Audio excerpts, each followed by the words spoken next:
Baik, selamat pagi.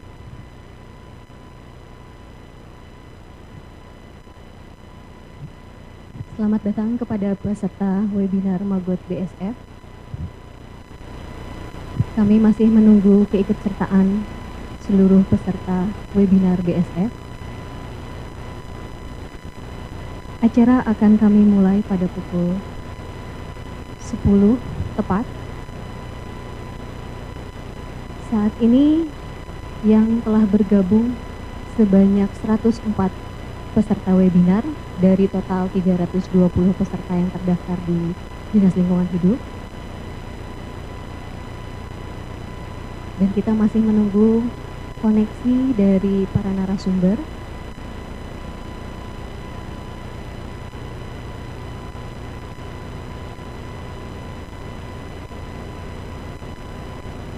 Baik, bismillahirrahmanirrahim.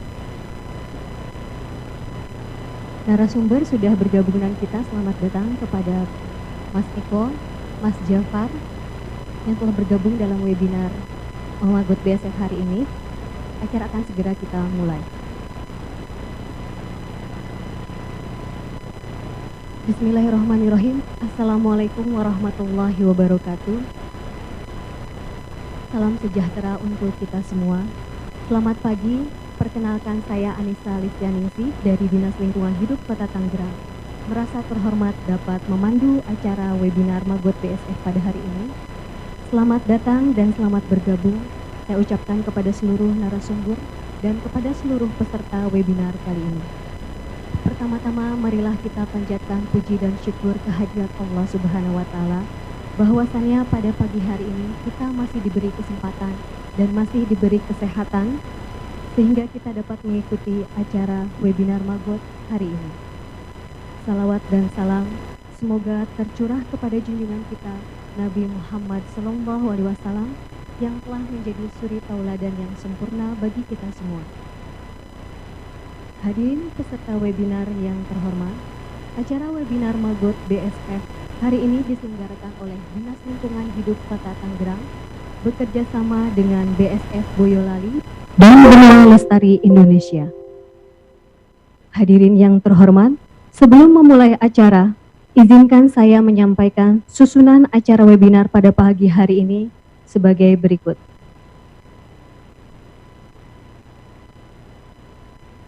Yang pertama, pembukaan acara webinar Magot BSF oleh Wali Kota Tangerang, Bapak Arif Erwismansyah. Kemudian dilanjutkan dengan laporan pelaksanaan kegiatan webinar Magot BSF oleh Kepala Dinas Lingkungan Hidup Kota Tangerang, Bapak Haji Dedi Suhada MM. Dilanjutkan dengan acara yang ketiga, paparan oleh para narasumber dengan materi yang pertama, biokonversi pengolahan sampah organik dengan Magot BSF oleh Sekretaris Dinas Lingkungan Hidup Kota Tangerang, Bapak Ahmad Budi Wahyudi APMSI. Materi yang kedua disampaikan budidaya Magot BSF oleh owner BSF Boyolali, Mas Jafar Khairuddin STP, dengan judul peluang usaha biokonversi limbah organik untuk sektor pertanian, perikanan, dan peternakan. Materi yang ketiga, manfaat budidaya Magot BSF oleh Eko Fauzan Adima, Sekretaris Benua Lestari Indonesia. Acara yang keempat adalah tanya jawab, dan yang terakhir merupakan penutup yang akan disampaikan oleh perwakilan dari Dinas Lingkungan Hidup Kota Tangerang. Demikian susunan acara webinar pada pagi hari ini. Untuk efektivitas waktu, kita akan menginjak kepada acara yang pertama, yaitu pembukaan oleh Wali Kota Tangerang, Bapak Arif Erwismansyah. Kepada yang terhormat Bapak Wali Kota, waktu dan tempat kami persilahkan.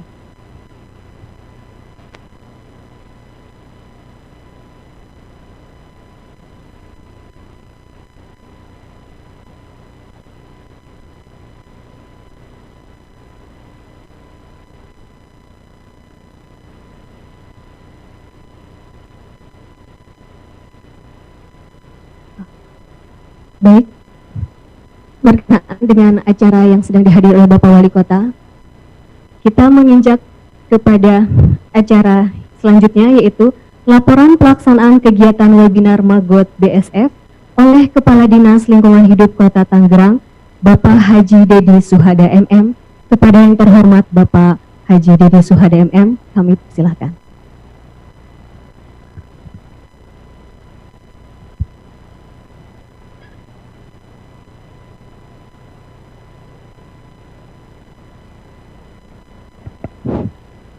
Baik. Bismillahirrahmanirrahim. Assalamualaikum warahmatullahi wabarakatuh. Salam sejahtera bagi kita semua. Yang saya hormati Bapak Wali Kota Tangerang, Bapak Arif Erwismansyah. Yang saya hormati para narasumber. Yang saya hormati seluruh peserta webinar Magot BSF. Puji dan syukur senantiasa kita panjatkan kepada Allah Subhanahu wa Ta'ala, Tuhan Yang Maha Esa, atas segala nikmat dan karunia-Nya serta perkenannya. Alhamdulillah, pada pagi menjelang siang ini kita bisa bersama-sama mengikuti acara webinar Magot BSF. Hadirin Wali Kota serta hadirin yang saya hormati, bahwa sekaitan dengan pelaksanaan ini, izinkan kami untuk melaporkan hal-hal sebagai berikut. Yang pertama, maksud dan tujuan daripada pelaksanaan kegiatan ini yaitu untuk mengenalkan metode pengolahan sampah organik berbasis biokonversi dengan Magot atau BSF. Hal mana juga dilatar belakangi bahwasanya animo daripada masyarakat dan komunitas di Kota Tangerang ternyata cukup banyak, sehingga banyak permintaan-permintaan dan permohonan-permohonan kepada Dinas Lingkungan Hidup untuk kiranya bisa memberikan pencerahan, bisa memberikan pembelajaran tentang tata cara budidaya Magot BSF ini. Dan juga seperti kita ketahui bahwasanya sampah ini terdiri dari anorganik dan organik. Dan sementara yang saat ini yang sudah mungkin cukup berkembang yaitu pengolahan sampah yang anorganik. Seperti kita ketahui mungkin dengan istilah 3R ya, reduce, reuse, dan recycle. Adapun untuk pengolahan sampah secara organik ini nampaknya masih sangat-sangat terbatas. Mungkin sementara ini kita masih hanya mengenal composting dan sebagainya. Dan juga kita berharap tentu dengan pengolahan daripada metode Magot BSF ini, kita harapkan bisa dilakukan oleh seluruh lapisan, seluruh komunitas, sehingga pengurangan sampah, khususnya pengurangan sampah organik bisa lebih optimal lagi. Dan tentunya juga kita harapkan bahwa dengan masifnya, dengan pengurangan sampah yang dilakukan oleh masyarakat, ini tentunya juga akan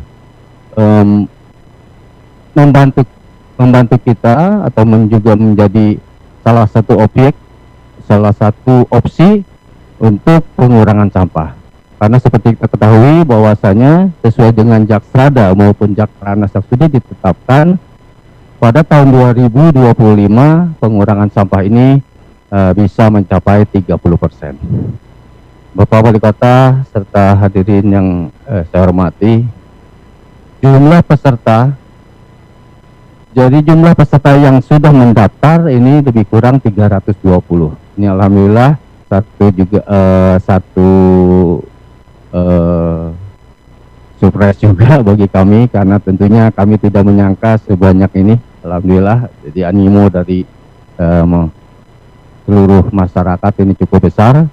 Bahkan infonya bukan saja dari dalam Kota Tangerang, tetapi dari luar kota, bahkan dari luar provinsi ini. Terima kasih atas partisipasinya. Adapun narasumber untuk kegiatan ini, narasumber yaitu terdiri dari Pak Budi Wahyudi. Pak Ahmad Budi Wahyudi ini dari Dinas Lingkungan Hidup. Kebetulan beliau selaku Sekdis Dinas Lingkungan Hidup Kota Tangerang. Yang kedua, narasumber kita yaitu Mas Muhammad Jafar Khairuddin Beliau seorang praktisi sekaligus juga owner BSF Boyolali dan juga owner Mini Masyu Palm. Dan yang ketiga yaitu Mas Eko Fauzan Adima SA sebagai praktisi lingkungan dari Benua Lestari Indonesia. Mungkin sementara itu yang dapat kami laporkan, dan kita berharap tentunya mohon perkenan dari Bapak Wali Kota Tangerang untuk kiranya bisa memberikan sambutan dan arahannya sekaligus membuka acara ini. Demikian, sekali lagi terima kasih, mohon maaf atas segala kekurangan. Billahi taufiq wal hidayah. Wassalamualaikum warahmatullahi wabarakatuh. Waalaikumsalam warahmatullahi wabarakatuh. Demikian laporan pelaksanaan kegiatan webinar Magot BSF yang disampaikan oleh Kepala Dinas Lingkungan Hidup Kota Tangerang Bapak Haji Didi Suhada MM. Untuk selanjutnya, marilah kita dengarkan pembukaan oleh Wali Kota Tangerang Bapak Haji Arif Erwismansyah. Kepada yang terhormat Bapak Wali Kota Tangerang, kami persilahkan.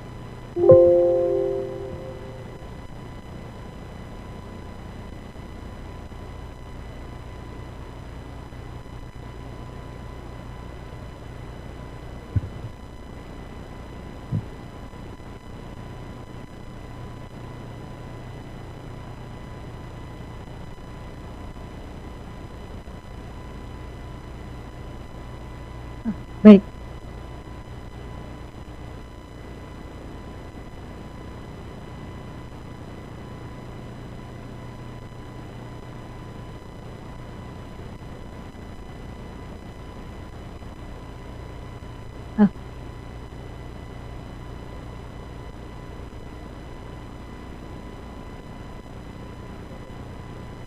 Baik.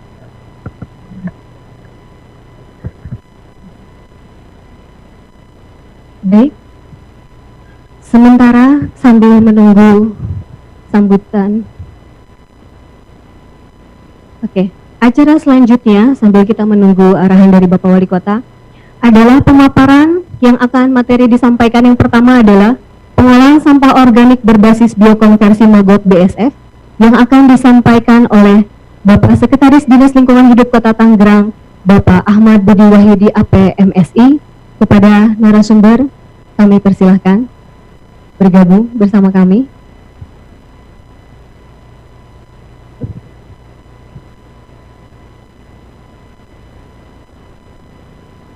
Terima kasih Bapak. Mohon berizin.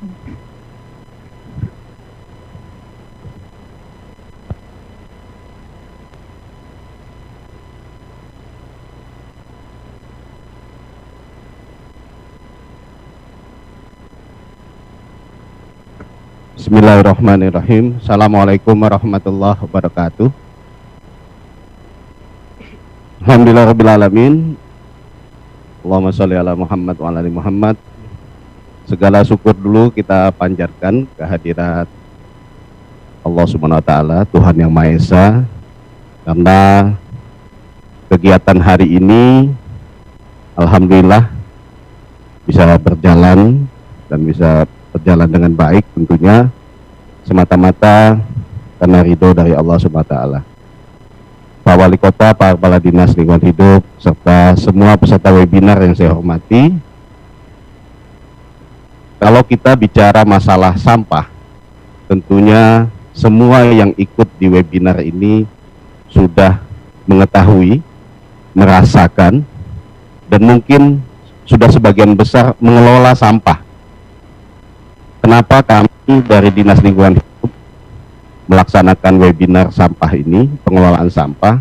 Karena tingginya minat dan kesadaran masyarakat, khususnya di Kota Tangerang, walaupun ini yang mengikuti webinar dari seluruh Indonesia, ya, dari data yang kami dapat dari panitia, keinginan kuat untuk bisa mengelola sampah dengan baik.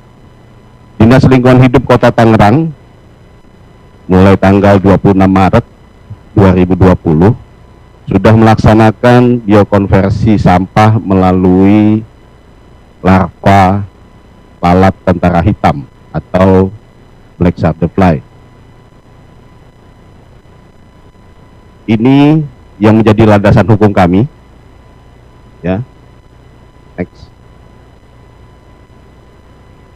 Kenapa kami melaksanakan tersebut? Karena seperti kita ketahui, masalah sampah ini tidak akan bisa selesai hanya ditangani oleh pemerintah. Ya, ada beberapa mekanisme yang harus kita laksanakan, baik dari pengurangan sampah maupun penanganan sampah. Dan dari beberapa mekanisme ini, justru yang menjadi satu keunggulan adalah melalui biokonversi dengan larva lalat tentara hitam. Lanjutkan.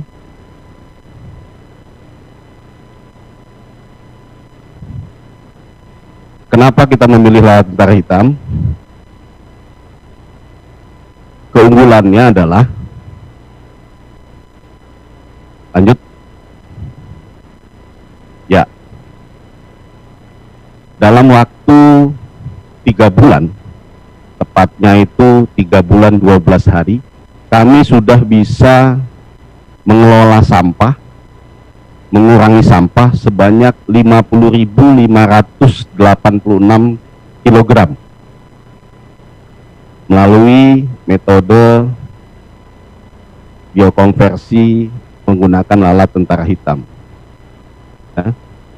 Jadi besar sekali dari semua metode yang kami lakukan. Kami melakukan pemilahan, kami juga melaksanakan membuat TPST dengan meningkatkan peran serta masyarakat. Ada 8 TPST sekarang yang aktif di Kota Tangerang, ya. Dan kemampuannya, ya ini kalau lebih kurang 50 ton ini.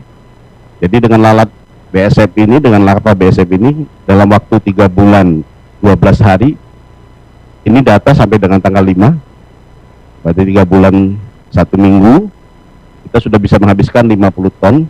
Dan yang menjadi keunggulan, setelah kita olah melalui larva BSF ini, timbul material baru, ya, timbul material baru yang banyak bermanfaat dan juga mendatangkan keuntungan apabila mengelola dengan maggot BSF ini. Apa itu? Contoh yang pertama adalah pengomposan kita terjadi lebih cepat. Ya, pengomposan kita terjadi lebih cepat, itu terjadi hanya butuh waktu 2-4 hari. Kalau nggak ada hujan itu 2 hari juga sudah terbentuk kompos yang namanya kasgot. Kemudian keunggulan-keunggulan lainnya yang insya Allah nanti akan disampaikan oleh narasumber kita, Mas Jafar Hoirudin, owner dari BSF Boyolali, yang luar biasa. Saya menyampaikan ucapan terima kasih yang tak terhingga, juga mau berbagi ilmu bagi kita semua. Dan yang menjadi kata kunci adalah saatnya kita mengurangi sampah, saatnya kita mendatangkan keuntungan melalui sampah. Kami berharap webinar ini bisa menjadi solusi di tengah keterbatasan kita menghadapi pandemi COVID-19, solusi terhadap masalah sampah, solusi terhadap pengelolaan sampah, dan solusi terhadap salah satu peluang usaha. Jadi webinar ini mungkin saya salah memprediksi, tapi saya yakin dengan jumlah peserta yang mendaftar sampai 320, ini membuktikan bahwa semua peserta pada dasarnya sudah paham dengan kebutuhannya, dengan mengapa mereka harus mengikuti webinar ini, dan mudah-mudahan webinar ini menjadi pemicu, menjadi trigger untuk kita semua untuk lebih giat mengurangi dan mengelola sampahnya di lingkungannya masing-masing. Terima kasih, mungkin itu dulu dari kami. Ya. Assalamualaikum warahmatullahi wabarakatuh. Waalaikumsalam warahmatullahi wabarakatuh. Demikian para peserta webinar Maggot BSF. Materi yang pertama telah selesai disampaikan oleh Bapak Ahmad Dullah.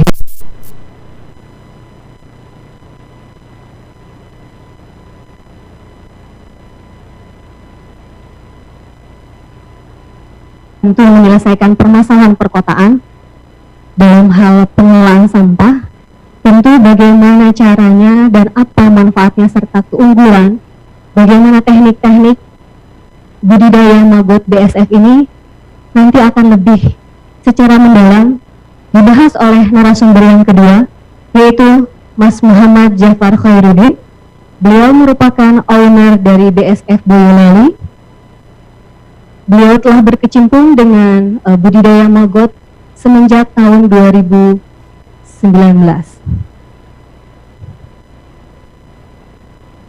Baik, sebelum memulai acara saya ingin menyapa dulu narasumber kita, Mas Khairul, Mas Jafar, apakah sudah bergabung dengan kita?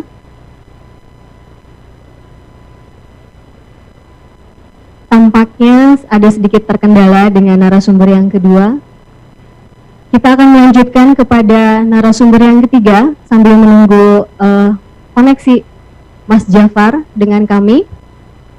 Materi selanjutnya adalah materi yang ketiga yang akan disampaikan oleh Eko Fauzan Adima SE.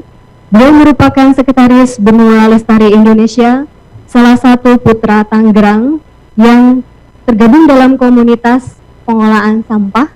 Saat ini Benua Lestari Indonesia telah melakukan pengolahan sampah baik organik dan organik di lingkungan Kelurahan Pabuaran, Tumpeng. Sebelum memulai acara, saya bermaksud menyapa dulu narasumber kita, Mas Eko. Apakah sudah tergabung? Sudah. Dengar Mbak suaranya.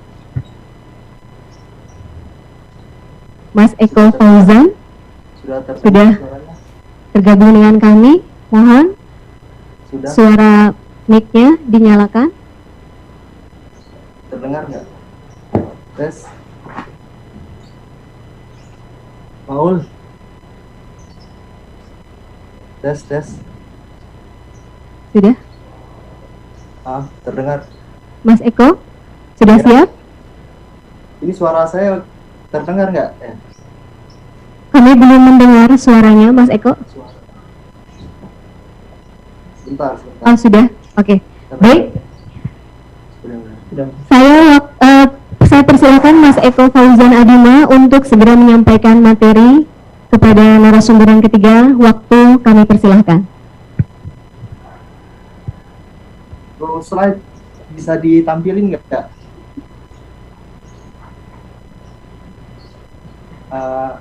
Bu admin, slide-nya bisa ditampilin nggak?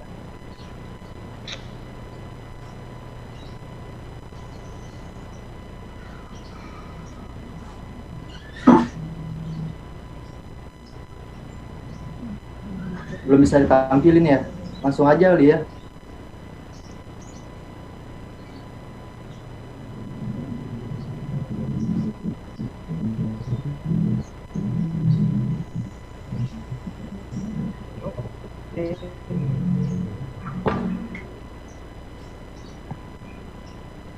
Paul, lu buka zoom lu. Suara gue kedengeran nggak? Gimana Bu admin?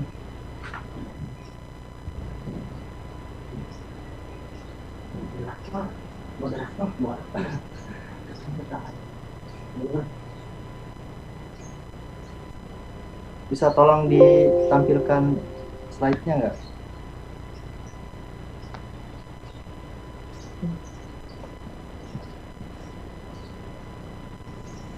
Lu bawain screen nggak? Bisa tolong ditampilkan slide-nya, moderator?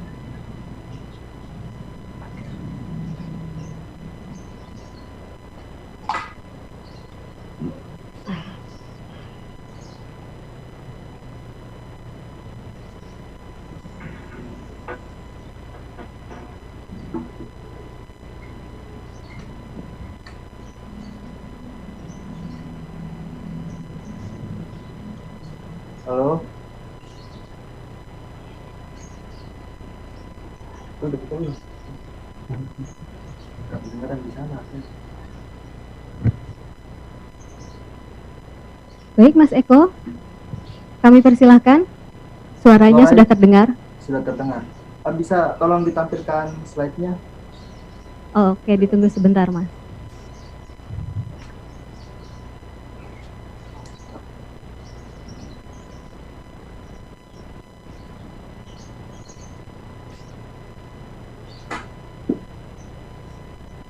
Mohon bersabar sebentar. Ini ternyata ada sedikit kesalahan teknis.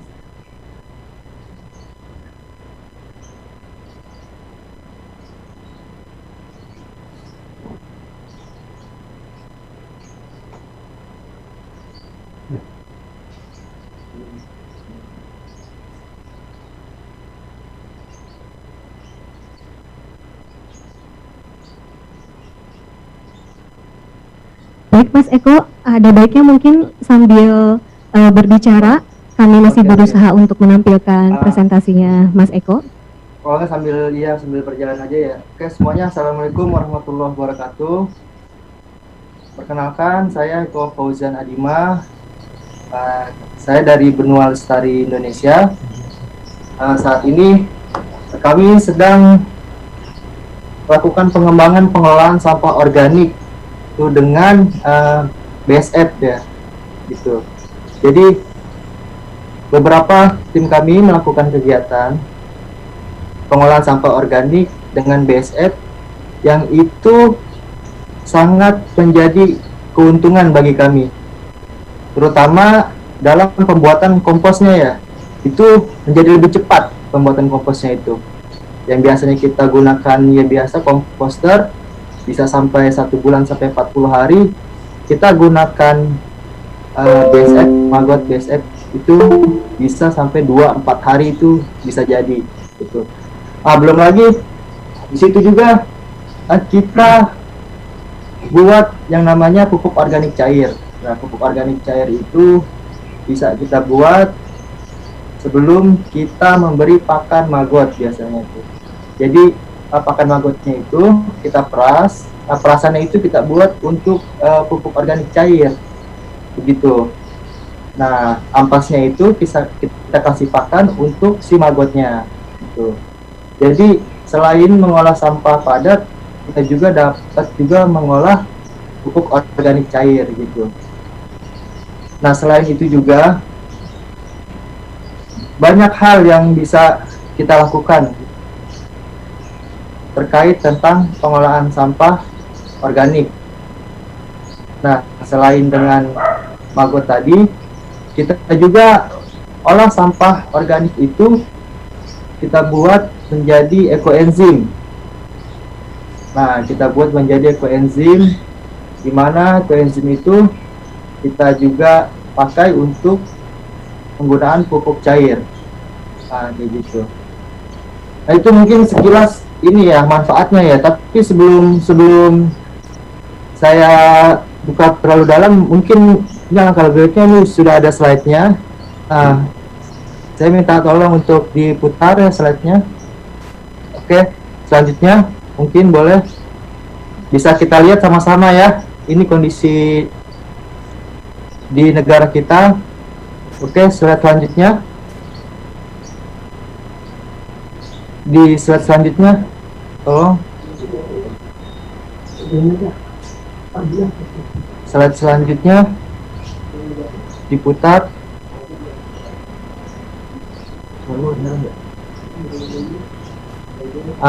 Oke, selanjutnya kita lihat sama-sama terus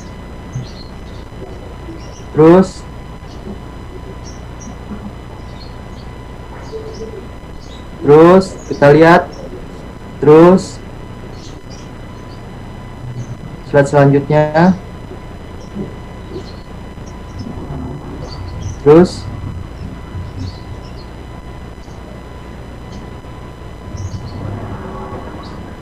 selanjutnya terus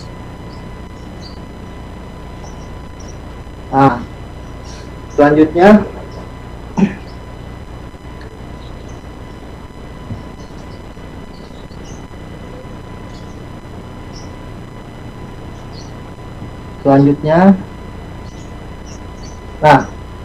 oke. ketika kita sudah melihat gambar-gambar yang tadi barusan diputar, ya,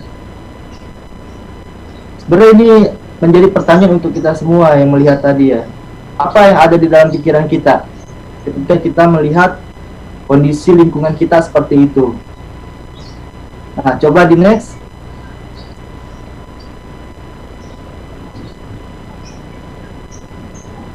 Selanjutnya,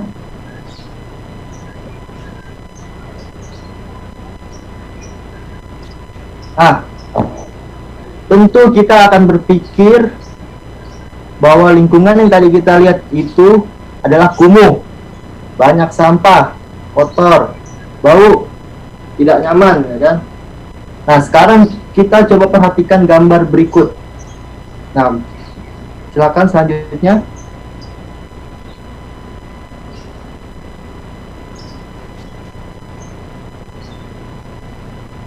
Selanjutnya,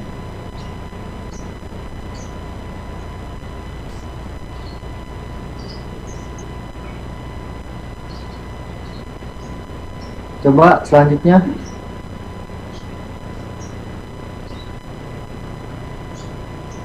Ya, terus.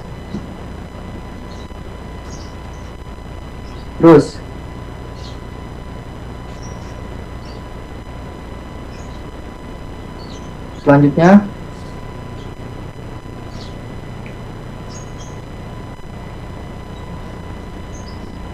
Ya, selanjutnya terus.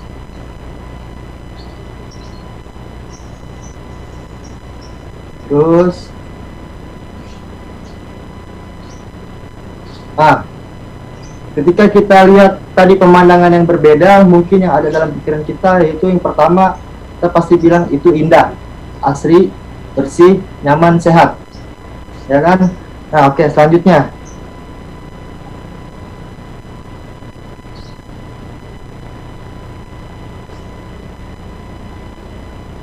Nah, kita lihat coba. Terus, selanjutnya. Sambil putar, terus. Nah,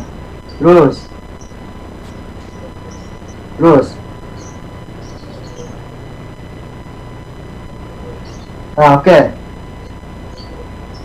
Nah, kita tahan dulu sebentar.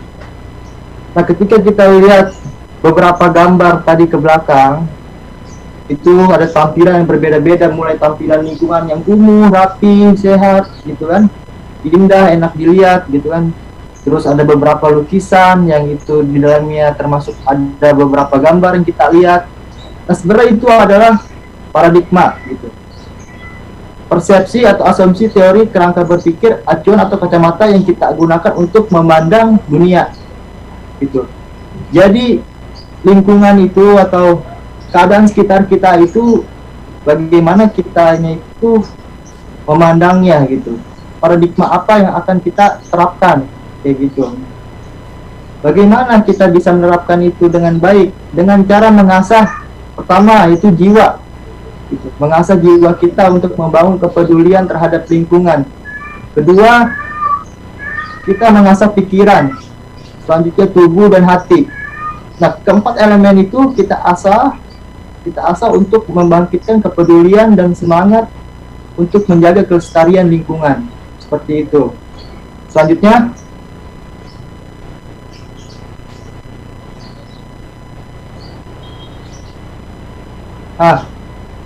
bisa dilihat bersama-sama di sini ada piramida persepsi, ya.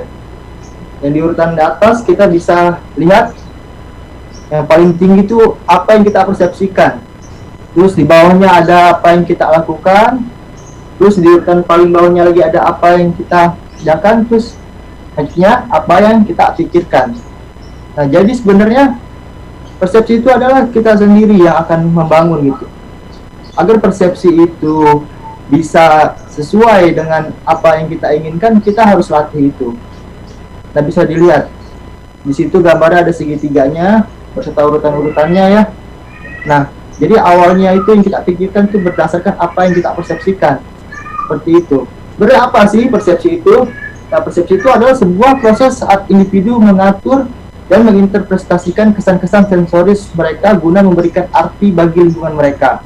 Nah, perilaku individu seringkali didasarkan pada persepsi mereka tentang kenyataan, bukan pada kenyataan itu.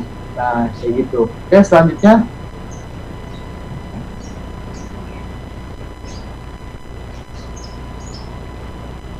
Kita lihat. Ini paradigma perilaku yang ada di negara kita nih.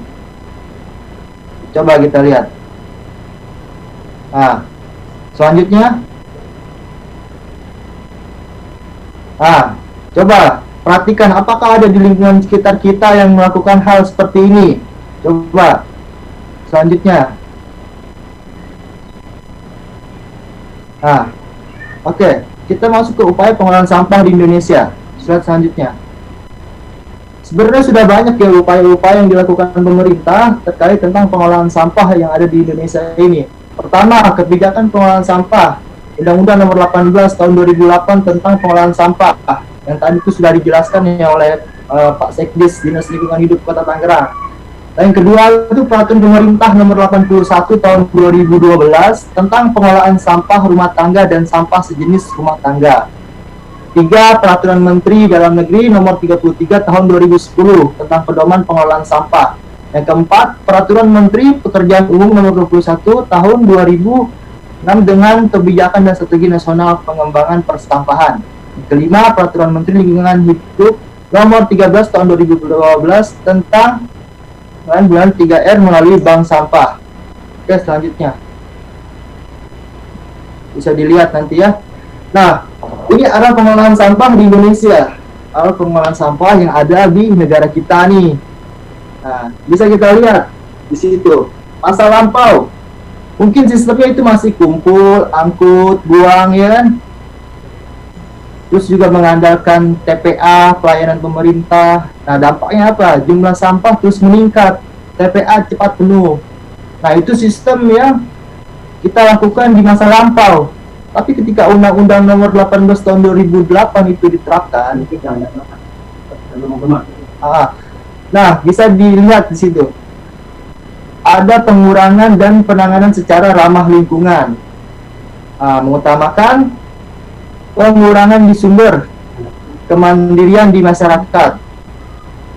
Terus juga ada harapannya ke depan sampah residu berkurang dan TPA kita tuh menjadi awet gitu, panjang umur gitu TPA ya, kayak gitu. Oke, selanjutnya.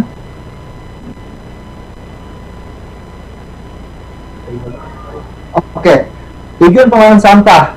Di sini bisa kita lihat bersama ya, ada pasal 4 Undang-Undang Nomor 18 Tahun 2018 ya. Meningkatkan kesehatan masyarakat, meningkatkan kualitas lingkungan, menjadikan sampah sebagai sumber daya. Terus juga pengolahan sampah Undang-Undang Nomor 18 ya kan tahun 2008. Kita bisa lihat di sini beberapa tujuan pengolahan sampah itu intinya baik ya untuk masyarakat itu.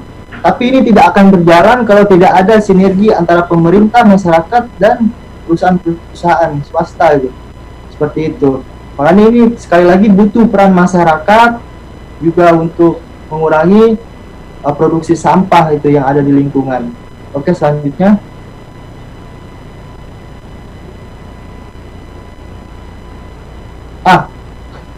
Perilaku peduli terhadap sampah. Ya, di Undang-Undang Nomor 8 Tahun 2008 Pasal 12 berbunyi setiap orang wajib mengurangi dan menangani sampah dengan cara berwawasan lingkungan. Nah, ini benar yang dilakukan dengan Mas Japar di Boyolali ini. Sudah ibaratnya mengolah sampah dengan BSF gitu. Dan kami pun berangkat dari Tangerang itu mengolah sampah dengan BSF. Artinya kita utamakan adalah proses pengolahan sampahnya itu gitu. Jadi sampah organiknya berkurang gitu kan. Terus juga ada biokonversi menjadi BSF gitu kan. Dan juga bisa digunakan untuk pakan ternak dan lain sebagainya gitu kan. Nah, itu salah satu perilaku peduli terhadap sampah gitu. Seperti itu. Oke, selanjutnya. Ada perilaku budaya. Nah, ini yang nggak bisa kita lakukan dengan sekilas ya gitu.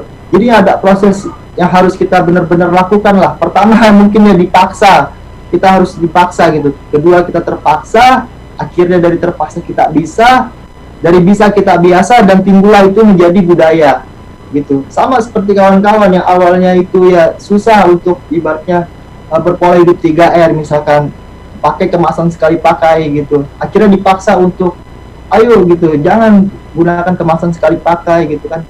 Kita pakai ibaratnya kemasan yang bisa itu dipakai berulang kali gitu.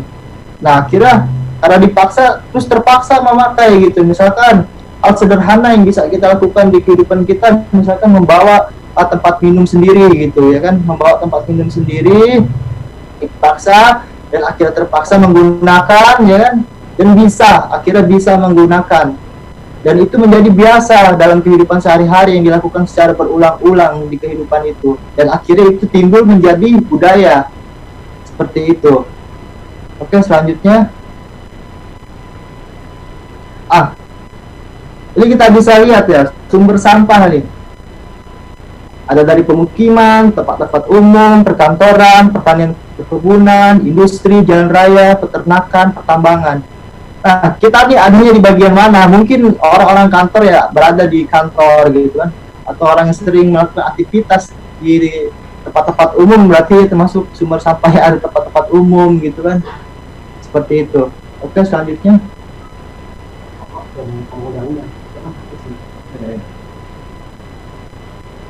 Oke, nah faktor yang berpengaruh terhadap pengolahan sampah nih, jumlah penduduk juga berpengaruh. Semakin banyak penduduk, semakin banyak sampah. Keadaan sosial dan ekonomi, semakin tinggi keadaan sosial ekonomi masyarakat, semakin banyak sampah yang dibuang.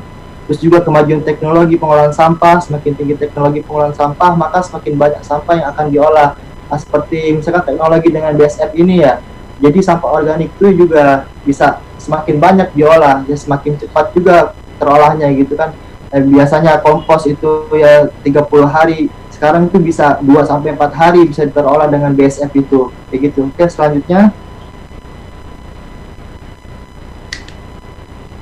Mungkin ini hanya sekilas ya cara mengatasi sampah ya. Kalau sampah basah pasti ya semua orang tahu, untuk dibikin pupuk kompos organik bisa didaur ulang segalanya, dan sampah B3 juga dikelola dengan izin. Nah, tapi ini kita hanya bahas tentang di sampah organik ya, itu dengan berbasis maggot gitu kan, BSF. Oke, selanjutnya. Oke, pengomposan udah tahu, pasti sudah tahu sekilas. Dari kompos ini bisa kita gunakan kembali untuk perkebunan kita yang ada di wilayah kita gitu, misalkan seperti itu. Jadi kita penggunaan juga dengan pupuk organik ya, kompos itu. Oke, selanjutnya. Ini mungkin menjadi pertimbangan kita untuk bergerak di lingkungan itu ya. Pertama adalah sampah itu tidak bernilai guna, itu harus kita ubah menjadi sampah adalah bahan yang bisa bernilai guna gitu. Ya. Terus, oke, selanjutnya. Ini udah. Selanjutnya. Oke, selanjutnya. Ini nanti bisa dibaca ya. Untuk kita bergerak di lingkungan itu, kita yang perlukan adalah kreatif dan inovasi, kayak gitu. Oke, bahasa selanjutnya.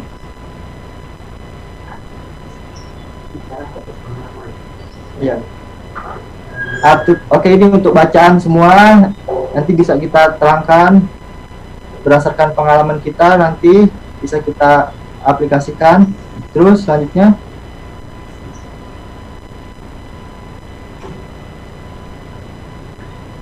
Oke, nah ini dari kejadian, tindakan kita bisa respon ya, apa yang ada di lingkungan kita. Misalkan di lingkungan kita nih penumpukan sampahnya itu banyak sekali gitu di pinggir jalan gitu kan. Terus juga kita lihat di saluran air juga banyak sampah misalkan. Nah, kejadian ini harus bisa kita respon gitu.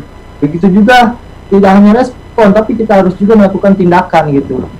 Bisa dilihat di sini ada bagannya. Ini kita juga harus imbangi dengan tanggung jawab, kemampuan, dan respon cepat kita, seperti itu. Selanjutnya,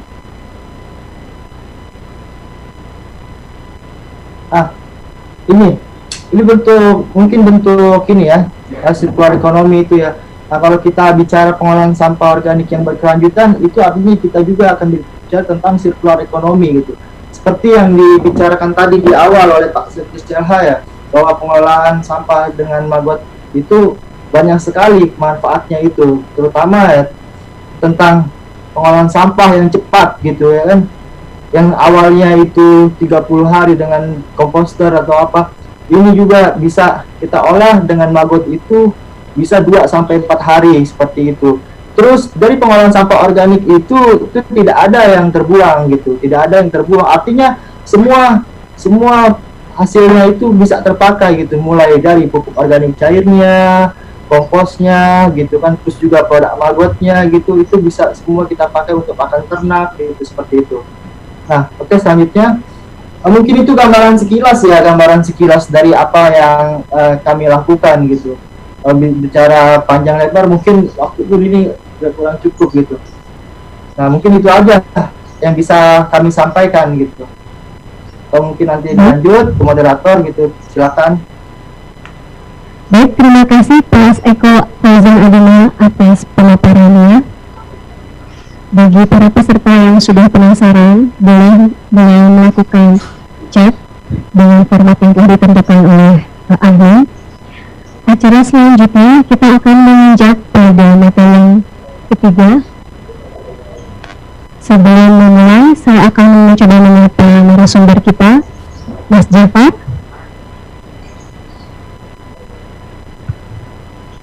Kita cek sound dulu, Mas Jafar. Halo. Oke. Terima kasih Mas Jafar, selamat bergabung. Sama-sama Ibu, maaf tadi ada sedikit kendala. Baik, tidak apa-apa Mas Jafar. Untuk para peserta webinar, dimohon menyimak dengan baik-baik karena kita akan mendapatkan ilmu yang luar biasa sekali dari Mas Jafar. Catatan-catatan Anda, kemudian selama materi kita tentu membuka setiap pertanyaan pada ruang chat kita. Nanti akan kita bahas di akhir dengan para narasumber. Baik, Mas Jafar, sudah siap memberikan presentasi? Insya Allah. PPT-nya yang gede tapi nggak Bu, biar nggak lemot. Tanpa perlu berbahasa-basi lagi nih Mas Jafar, sepertinya para peserta webinar sudah tidak sabar. Boleh. Ada? Baik. Ada. PPT-nya mohon menggunakan yang PDF.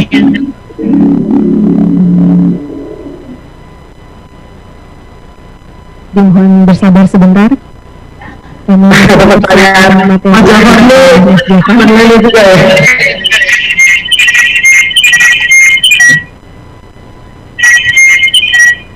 Minta tolong admin sebagai punya saya.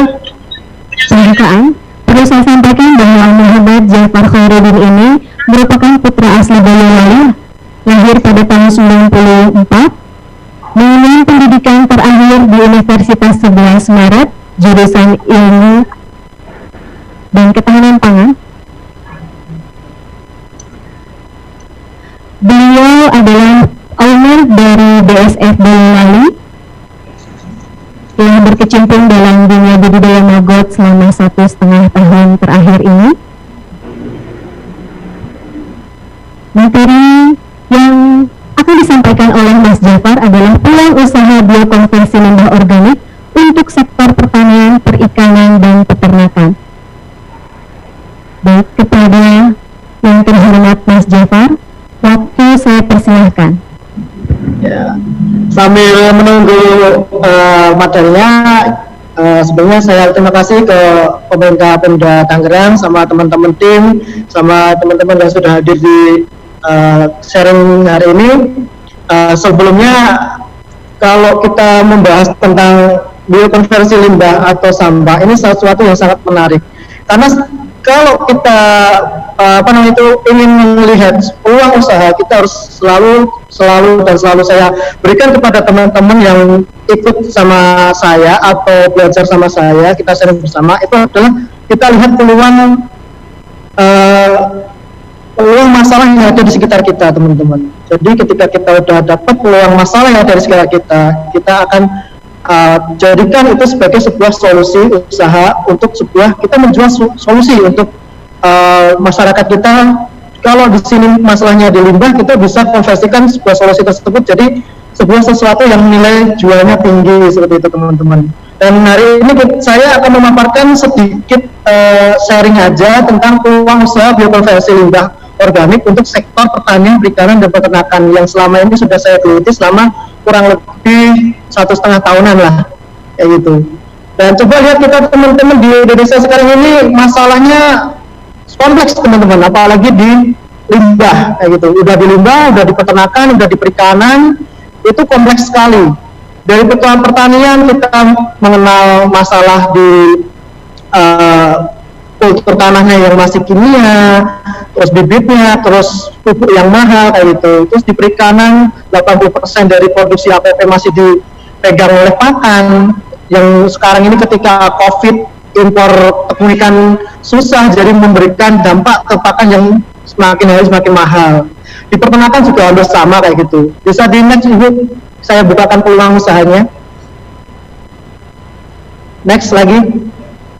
Nah, ini yang tadi saya paparkan teman-teman, di dunia perikanan, pertanian sama peternakan ini banyak sekali masalahnya teman-teman.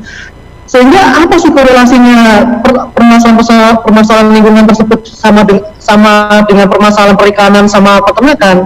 Ini saat kita bisa tarik garis benang merahnya itu ke dalam merucuknya itu ke BSF semua. Nah, ini ntar kita bahas semua dari pertanian, perikanan, peternakan itu apa sih peluangnya BSF di dunia pertanian, perikanan sama peternakan itu apa aja gitu. Boleh di next Ibu.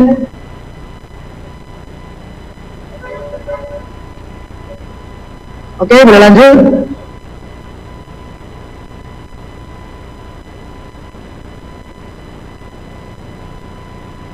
Oke, lanjut. Oke, ini sedikit peluang usahanya. Ini stop. Jadi ini adalah sebuah konsep usaha yang bisa teman-teman gunakan baik budidaya BSF ataupun usaha yang lainnya. Jadi gimana kita membuat suatu usaha yang dia bisa laris bahkan sampai puluhan tahun. Ada rahasianya teman-teman, yang ini sering banget teman-teman pembudidaya BSF itu tidak diketahui. Mereka cuma budidaya, habis itu menjual telur atau menjual apa gitu tanpa mengetahui masalah kompleks yang bisa dia tangkap untuk sebuah jadi usaha yang sangat menjanjikan teman-teman. Baik, kita buka aja sekarang. Ini adalah konsep usaha berdasarkan masalah yang ada. Jadi keinginan masalah atau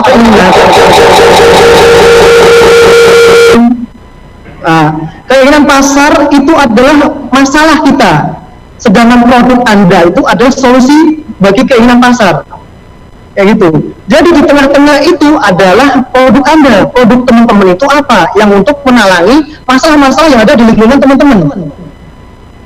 Bisa jadi masalah di teman-teman adalah di desa teman-teman itu ada di pertanian, bisa jadi juga di tempat saya di perikanan karena di tempat saya ada kampung lele. Bisa jadi di Tangerang ada permasalahan limbah sampah, dan juga bisa jadi lain-lainnya juga. Dan itu bisa kita kumpulkan jadi satu untuk kita olah menjadi sebuah solusi. Kayak gitu. Di sini terjadi penjualan ketika dari akhirnya dia terjadi penjualan atau interaksi teman-teman. Jadi irisan di antara kebutuhan keinginan yang masalah dan pasar itu adalah produk teman-teman. Nah, produknya ini bisa kita buat dari BSF karena masalah pasarnya yang tadi yang saya sebutkan sangat besar. Bisa dari pertanian, perikanan, peternakan. Karena 80% tadi adalah lebih pakannya yang jadi masalah. Oke, bisa dilanjut Ibu. Nah, ini adalah data yang kebetulan saya ambil beberapa tahun lalu, ada seorang presentator juga. Ini sampai tahun 2006 terjadi peningkatan limbah data sampah sangat signifikan teman-teman. Ini sudah 2020, luar biasa sekali kalau ini bisa jadi sebuah peluang. Itu sekali digarap sama semua teman-teman itu bisa jadi peluang yang sangat luar biasa di dunia usaha. Di Jawa Barat ada peningkatan, Jawa Timur peningkatan, Jawa Tengah peningkatan, Sumatera Utara peningkatan, DKI Jakarta peningkatan. Dulu saya pernah ke Jepang bulan April tahun lalu, membawa tema Maggot BSF buat esai ke Jepang, itu mengangkat tema ini teman-teman, world disaster. Jadi masalah yang di dunia ini bukan lagi masalah pangan, tapi masalah limbah. Limbah ini akan mengancam kehidupan manusia karena habitnya orang Indonesia kalau makan nggak pernah habis, buang sampah sembarangan, ini sebuah masalah. Tapi kalau pola pikir kita diubah menjadi masalah tersebut jadi sebuah solusi usaha, ini sangat luar biasa sekali. Dan kita akan buka ini semua di BSF. BSF itu peluang usahanya besar karena masalahnya juga besar. Jadi sebuah usaha ketika kita solusi untuk masalah besar, otomatis peluang usahanya juga besar juga teman-teman. Itulah yang menjadi dasaran saya ketika saya usaha BSF, karena semua sektor kena di situ. Bisa dilanjut dulu. Nah, solusinya ini, apa yang solusinya gitu? Oke, limbah tadi sudah dijelaskan oleh narasumber sebelumnya. Limbah itu ada dua, organik sama anorganik. Organik, oke, kita bisa olah jadi BSF. Kalau anorganik bisa kita olah jadi ekobrik atau briket atau yang lainnya. Itu banyak banget itu solusinya. Jadi kita sekarang bahas kekerucutan ke Maggot BSF aja, sama peluang usahanya. Kita akan bukakan pikiran teman-teman gimana kita mengolah BSF itu jadi sebuah peluang usaha gitu. Next, teman-teman. Kalau mengenal BSF itu teman-teman pasti sudah mengenal, karena yang rata-rata yang di sini pasti sudah belajar BSF walaupun sederhana. Jadi nggak perlu saya jelaskan lagi Maggot BSF ini apa, terus bedanya sama lalat rumah itu apa. Ntar mungkin bisa kita diskusikan, karena ini waktunya juga mepet dan materi saya masih banyak. Jadi bisa di next aja ini pengenalannya tentang Maggot BSF ini. Nah, ini stop dulu, ini unik juga ini. Fase hidup yang unik di BSF ini dibandingkan sama lalat sama serangga yang lain. Dia fase hidupnya cuma 7 hari dan bukan merupakan faktor penyakit. Jadi ketika saya usaha BSF itu dulu dicecar sama tetangga-tetangga saya. Itu kok lalat di openi gitu. Itu kan penyakit. Nah, cara membuka mindset teman-teman atau warga sekitar itu emang sebuah tantangan bagi pembudidaya BSF. Tapi seiringnya berjalan waktu, 1 tahun itu mereka langsung mulai welcome. Bahkan sekarang saya akan menggerakkan di desa saya itu untuk maggot kayak gitu. Boleh next?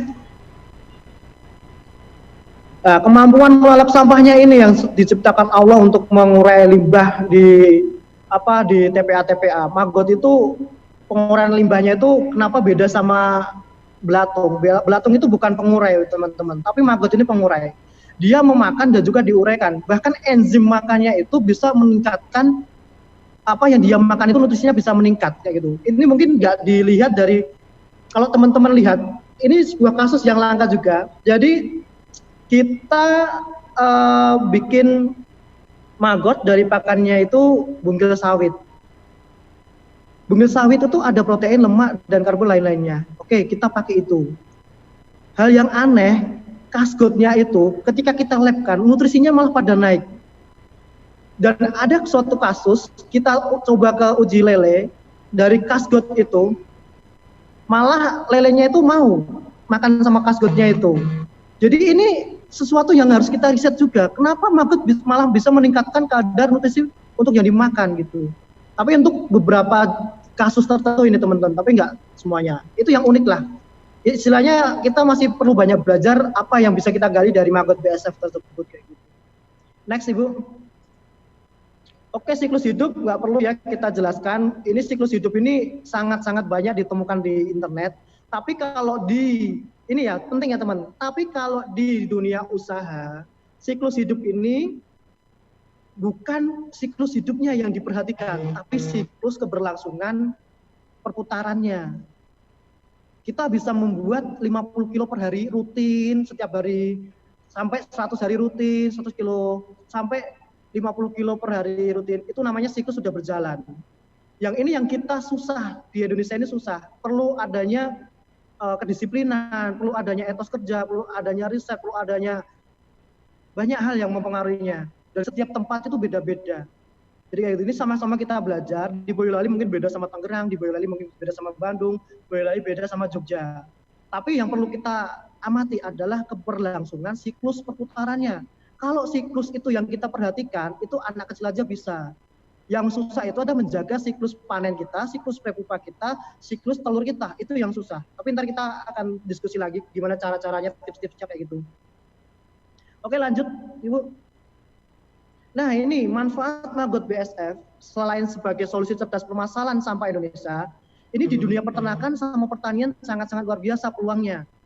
Bahkan ada beberapa pengusaha itu maggotnya nggak dijual. Yang dia jual adalah POC-nya. Yang dijual adalah asam aminonya, yang dijual adalah ekstraksinya, yang dijual adalah mikroba yang ada di dalam maggot tersebut. Bahkan maggot tersebut kaya akan mikroba yang baik untuk pertanian. Kemarin itu nyoba ke beberapa ternak bebek sama entok, itu pertumbuhannya luar biasa sekali dibanding dengan pakan pabrikan. Nah, ini sesuatu yang harus kita cerna, sesuatu yang harus kita amati, gimana ini menjadikan peluang usaha untuk teman-teman semua, kayak gitu. Oke, lanjut. Nah, ini saya sedikit mengutip dari Profesor di ITB. Kenapa lalat BSF ini bisa dijadikan banyak turunan? Nah, ini yang bertanya-tanya ke saya banyak. Kok produk Boyolali kok banyak banget ya? Ada asam amino, ada probiotik, ada ini, ada itu, ada ini, ada itu. Padahal yang mengelola saya sendiri sebagai otaknya kayak gitu. Kenapa bisa Mas gitu? Ya kita belajar gimana caranya. Kita lihat kandungan nutrisi yang ada di dalam maggotnya. Oke, di protein kita bisa diaplikasikan untuk pakan ternak, di lemak bisa buat biodiesel, di karbohidratnya bisa untuk pakan juga, dan kitosan sama kitin bisa juga digunakan untuk bahan. Karena saya ilmu pangan, Ibu, teman-teman, saya ilmu pangan, ilmu teknologi pangan. Jadi kitin sama kitosan itu sangat-sangat dicari oleh perusahaan. Bahkan ini ada di kulit maggot, luar biasa teman-teman. Karena buat apa kitin sama kitosan itu? Dia sebagai antibakteria untuk suatu bahan makanan dan juga sebagai pengganti plastik. Jadi edible film. Jadi pembungkus plastik yang bisa di-reduce kayak gitu. Jadi ini sangat luar biasa kalau kita bisa menelaah lebih dalam lagi, kita bisa mengaplikasikannya bahkan sampai ke tingkat food grade. Di dunia bahkan dari sampah bisa jadi food grade, itu sesuatu yang luar biasa gitu. Oke, lanjut Ibu. Next. Nah, ini kitosan tadi ya teman-teman. Biasanya perusahaan ngambilnya dari mana? Dari cangkang udang sama cangkang kepiting. Sebelumnya Ibu. Dari cangkang udang sama cangkang kepiting. Dan di mana kitosan bisa kita temui di maggot? Ini adalah di cangkang prepupanya. Kalau teman-teman bisa ekstraksi dan buat edible film, itu jadi sebuah terobosan di dunia pangan, karena itu akan jadi pengganti plastik teman-teman. Jadi insya Allah ntar suatu saat itu bisa semua pangan, semua kemasan itu semua dari jenis kitosan. Kelebihannya kitin sama kitosan itu adalah dia ada senyawa antibakterianya. Inilah yang mengapa yang membuat maggot itu nggak ada bakterinya yang ada di dalamnya, nggak ada bakteri patogennya, adanya bakteri yang support ke dalam sistem pencernaan buat hewan kayak gitu. Bisa di next Ibu. Nah, ini biodiesel itu turunannya. Jadi habis ini akan saya jelaskan gimana alur project maggot itu seperti apa. Next Ibu. Nah, ini teman-teman. Jadi mungkin teman-teman bisa mendalami ini alur project gimana maggot itu bisa teman-teman budidayakan, terus perputarannya kayak gimana. Ini dari perkebunan sawit diambil minyak kelapanya dan bungkil kernelnya itu buat pakan hewan. Nah, kotorannya dari hewan tersebut, kohinnya bisa juga jadi biokonversikan jadi pupuk dan outputnya jadi larva kering kayak gitu, dan pupuk cairnya dan lain-lainnya bisa kita ubah jadi pupuk buat pertanian. Di next lagi ada, saya kasih contoh lagi beberapa. Nah, ini sama kayak tadi, tapi ini bungkilnya kalau yang untuk larva kering skala ekspor itu pakainya bungkil sawitnya tadi diubah jadi pakan maggotnya, bukan untuk pakan hewannya. Jadi kalau kita bicara sama ekspor, kenapa ekspor maggot itu harus pakai bungkil? Ini saya buka karena itu kestabilan nutrisi yang ada di bungkil sawit itu, jadi menjadikan pihak ekspor itu dia tahu kenapa maggot di ekspor itu sebenarnya untuk rasum di sana teman-teman, untuk buat bahan rasuman apa namanya itu bahan pakan ternak, bisa untuk pet shop atau lainnya. Dan kalau kita merasum suatu pakan itu harus butuh data valid atau data protein yang tidak berubah-ubah. Kalau kita pakannya masih limbah sampah dan lain-lainnya itu masih berubah-ubah. Ini kita bicara untuk skala ekspor ya. Jadi kalau untuk biokonversi limbah beda lagi ceritanya. Tapi kalau ekspor emang standarnya proteinnya harus sama terus kayak gitu. The next Ibu. Nah, ini dari padi hampir sama. Ntar PPT-nya akan saya share juga itu. Next. Nah, ini sebuah konsep yang saya buat untuk kota saya. Sebenarnya teman-teman bisa kalau nggak punya lahan, nggak punya apa-apa itu kita menjual konsep usaha itu bisa juga. Gimana semua konsep usaha itu bisa bernilai jual tinggi karena kita memberikan solusi untuk sebuah masalah yang besar kayak gitu. Next Ibu. Ini konsepannya dari Maggot jadi sebuah output untuk permasalahan lingkungan, untuk permasalahan pakan, untuk permasalahan pertanian. Jadi dari satu masalah besar di Indonesia menjadi sebuah solusi yang luar biasa buat Indonesia. Dan ini teman-teman Tangerang dari Mbak Budi dan lain-lain sudah menerapkannya, itu luar biasa sekali. Itu sebuah percontohan buat kota-kota saya juga, kota teman-teman juga, di mana pengolahan limbah itu bisa sangat cepat dengan menggunakan Maggot BSF dan outputnya jadi produk-produk yang luar biasa, kayak gitu. Dan bahkan kalau kita telah lebih dalam lagi, kita bisa lebih dan lebih lagi untuk mengekstraksinya dari asam aminonya, dari enzimnya, dari lainnya itu bisa dijual belikan juga. Untuk next, ini sedikit dapat dari teman juga. Ini konsepan farm 4-in-1. Ini di atasnya ada ada hidroponik, bawahnya ayam petelur, bawahnya maggot, bawahnya lagi adalah perikanan. Jadi kita ternak 4 tapi dapat semua. Maggotnya bisa untuk pakan ayam petelur, bisa buat pakan ikannya, dan dari POC-nya bisa buat hidroponik. Ini masuknya ke aquaponik, ini dari ikannya naik ke aquaponik kayak gitu. Bisa di next teman-teman.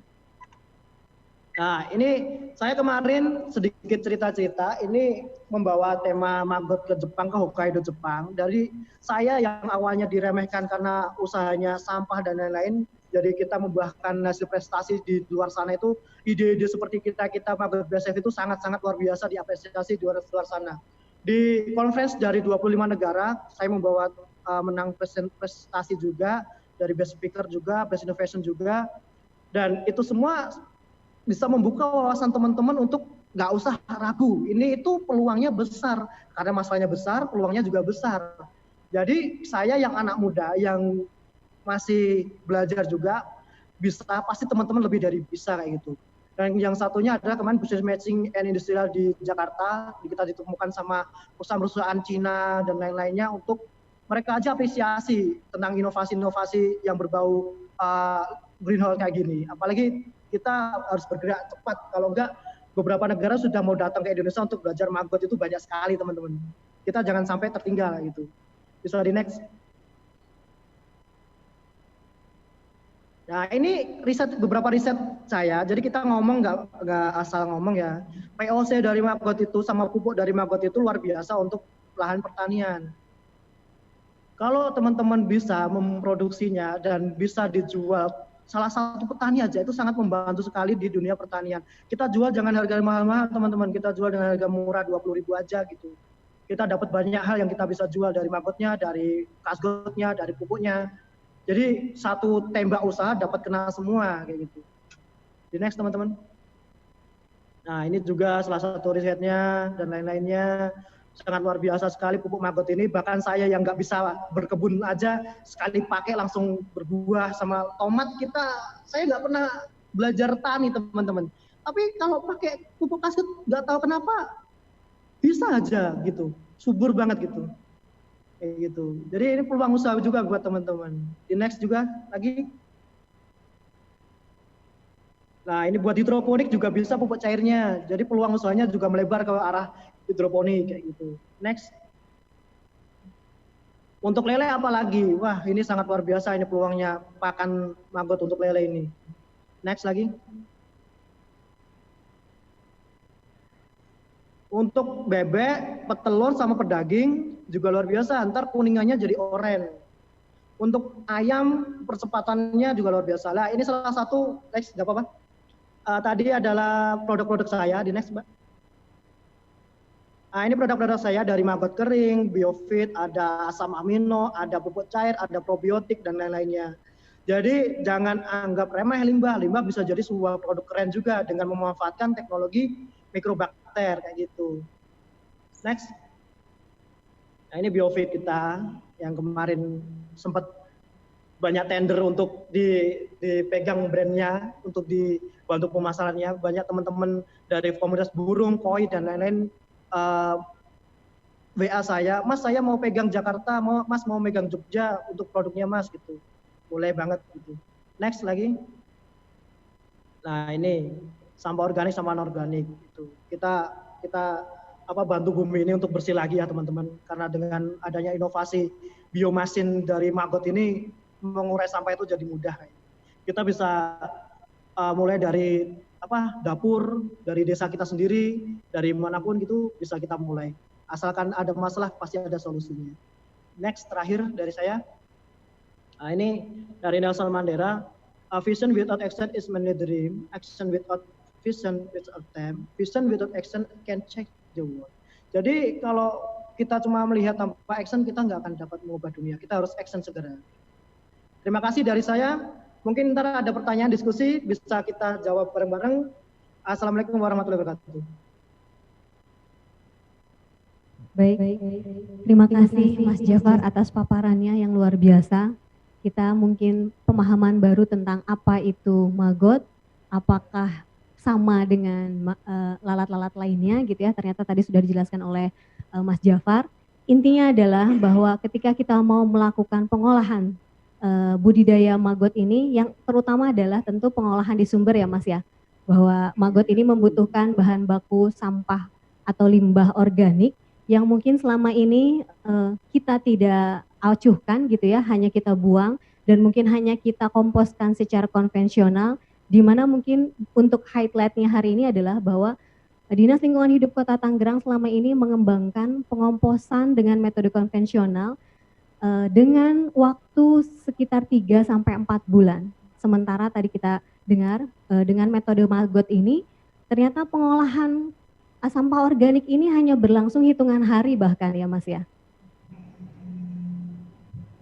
Baik, ini sudah ada beberapa pertanyaan yang masuk. Untuk sementara mungkin saya persilahkan Mas Jafar untuk istirahat dulu sebentar. Ini sudah ada pertanyaan yang masuk yang ditujukan kepada Pak Budi Wahyudi selaku Sekretaris Dinas Lingkungan Hidup. Pertanyaan yang pertama adalah, apakah pemerintah Kota Tangerang bisa memfasilitasi pelatihan maggot secara offline? Kemudian yang kedua adalah apakah pengolahan sampah dengan maggot ini sudah disosialisasikan kepada masyarakat? Mangga kepada Pak Budi langsung dijawab. Baik, terima kasih. Mas Jafar, terima kasih banyak, luar biasa. Dan tolong screen-nya ditampilkan. Jangan dulu. Screen peserta. Ya. Saya mau lihat juga pesertanya. Ya, dilebarkan Mbak, santai aja. Itu close peraturan sesi tanya jawabnya, close dulu. Ya, ya saya sebelumnya sudah ikut webinarnya Mas Jafar nih, teman-teman yang ngikut semua. Tapi itu tadi ilmunya belum keluar, di sini dikeluarin semua tuh, luar biasa Mas Jafar. Terima kasih banyak, jazakallah khairan. Jadi udah banyak itu pengetahuan teman-teman dapat, dan peserta ini sebagian besar itu sudah memahami soal maggot sebetulnya. Maka pertanyaannya sedikit. Jadi alkisahnya webinar ini kita buat, ini ada pertanyaan ke kami, ke Dinas Lingkungan Hidup, apakah sudah disosialisasikan kepada masyarakat? Dan kedua, apakah ada pelatihan offline ya untuk pelatihan maggot? Jadi bisa kami informasikan bahwa saat ini sudah ada 4 kelompok masyarakat yang mengelola maggot di Kota Tangerang. Ya, mengelola maggot di Kota Tangerang, dan itu kami bimbing. Ya. Malah bibitnya telur yang sudah menetas kita bantu, ya, asal masyarakatnya mau untuk mengikuti apa ya atau menjalankan pengolahan sampah melalui biokonversi Maggot BSF. Nah, di minggu yang lalu banyak sekali permintaan sebetulnya dari kelompok-kelompok masyarakat. Makanya kita buat webinar supaya informasi ini bisa kita sampaikan secara masif dan cepat. Untuk diketahui teman-teman bahwa setelah ini yang mendaftar melalui link itu datanya insya Allah akan kami kelompokkan untuk yang di Kota Tangerang maupun yang di luar Kota Tangerang. Monggo kita kelompok menjadi grup dan saya mohon kesediaan Mas Jafar nanti untuk menjadi pembina kita ya, untuk kita tindak lanjuti ya, kita tindak lanjuti apakah nanti bentuknya bisa menjadi kunjungan ke farm sambil pelatihan. Jadi Maggot ini lebih cepat kalau kita praktek sebetulnya daripada kita tutorial offline on class ya. Saya yakin kalau langsung ke ITF kami, Intermedia Transfer Facility kami di Jati Uwung, atau ke kelompok-kelompok masyarakat yang sudah di Kota Tangerang, saat ini sudah ada 4, ada di Gebang Raya, ada di Pabuaran Tumpeng, Komplek Benua Indah, kemudian ada di Kelurahan Sukaasih, yang Sukaasih senyum-senyum itu, ya, siap-siap nanti menjadi sampling, ya. Kemudian di dalam persiapan itu ada di Kelurahan Bugel untuk yang warga Kota Tangerang. Jadi ini materi sudah ada, teman-teman tolong dipahami aja dulu, dibaca dulu. Nanti kita aplikatif, tapi nanti di closing statement saya akan berikan rumus-rumus how to start ya untuk dalam mengelola Maggot ini. Jadi dari pertanyaan tadi bahwa apakah pelatihannya nanti ada, ya insya Allah ada, tapi ya mudah-mudahan teman-teman bisa memahami ini dulu, dan sarana webinar ini adalah sarana untuk kita bisa mendapatkan informasi dulu lebih awal secara bersama-sama, secara masif ya, dan insya Allah kami bimbing sampai siklusnya terjadi. Jadi kita menggunakan Maggot untuk biokonversi sampah ini tadi sudah disampaikan oleh Mas Jafar bahwa menjaga sustainable mulai dari pre-pupa menjadi pupa, dia bertelur, itu sisi-sisi yang cukup berat ya, perlu ketelitian, perlu ketekunan, dan insya Allah Dinas Lingkungan Hidup Kota Tangerang akan mendampingi sampai semua teman-teman mampu untuk membuat siklus atau menjalankan biokonversi sampah melalui Maggot. Ya, sementara itu dulu. Silakan. Baik, terima kasih. Jadi boleh kalau saya simpulkan bahwa Dinas Lingkungan Hidup atas tindak lanjut dari acara webinar pada pagi hari ini akan membentuk grup WhatsApp ya Pak ya. Grup WhatsApp kami kelompokkan menjadi peserta dari Kota Tangerang dan non Kota Tangerang. Kemungkinan untuk peserta non Kota Tangerang kita akan terus pendampingan melalui online gitu ya. Sementara untuk peserta dari Kota Tangerang kami akan melanjutkan pelatihan mungkin ya Pak ya. Untuk selanjutnya pelatihan secara offline dan bimbingan tentu tetap secara online dengan Mas Jafar, karena Mas Jafar ini berada di Boyolali sebagai pembinanya ke depan. Kemudian apakah pengolahan sampah tadi Pak sudah disosialisasikan? Hari ini adalah salah satunya ya Pak ya, bahwa kami sudah memulai mensosialisasikan pengolahan sampah organik melalui Maggot BSF ini kepada masyarakat luas. Baik, ini banyak pertanyaan untuk Mas Jafar. Mohon Mas Jafar di unmute dulu. Mas Jafar, ini beberapa pertanyaan yang sudah saya rekap oleh teman-teman admin. Yang pertama adalah, apakah sudah ada analisis kandungan gizi Maggot? Karena apakah bisa digunakan untuk pakan hewan apa saja, gitu kan? Mungkin bisa ditambahkan nanti dosisnya seperti apa, mungkin juga adakah pro dan kontra atau mungkin hal-hal yang perlu dijadikan perhatian khusus ketika Maggot ini kita berikan kepada pakan ternak gitu ya. Monggo Mas Jafar.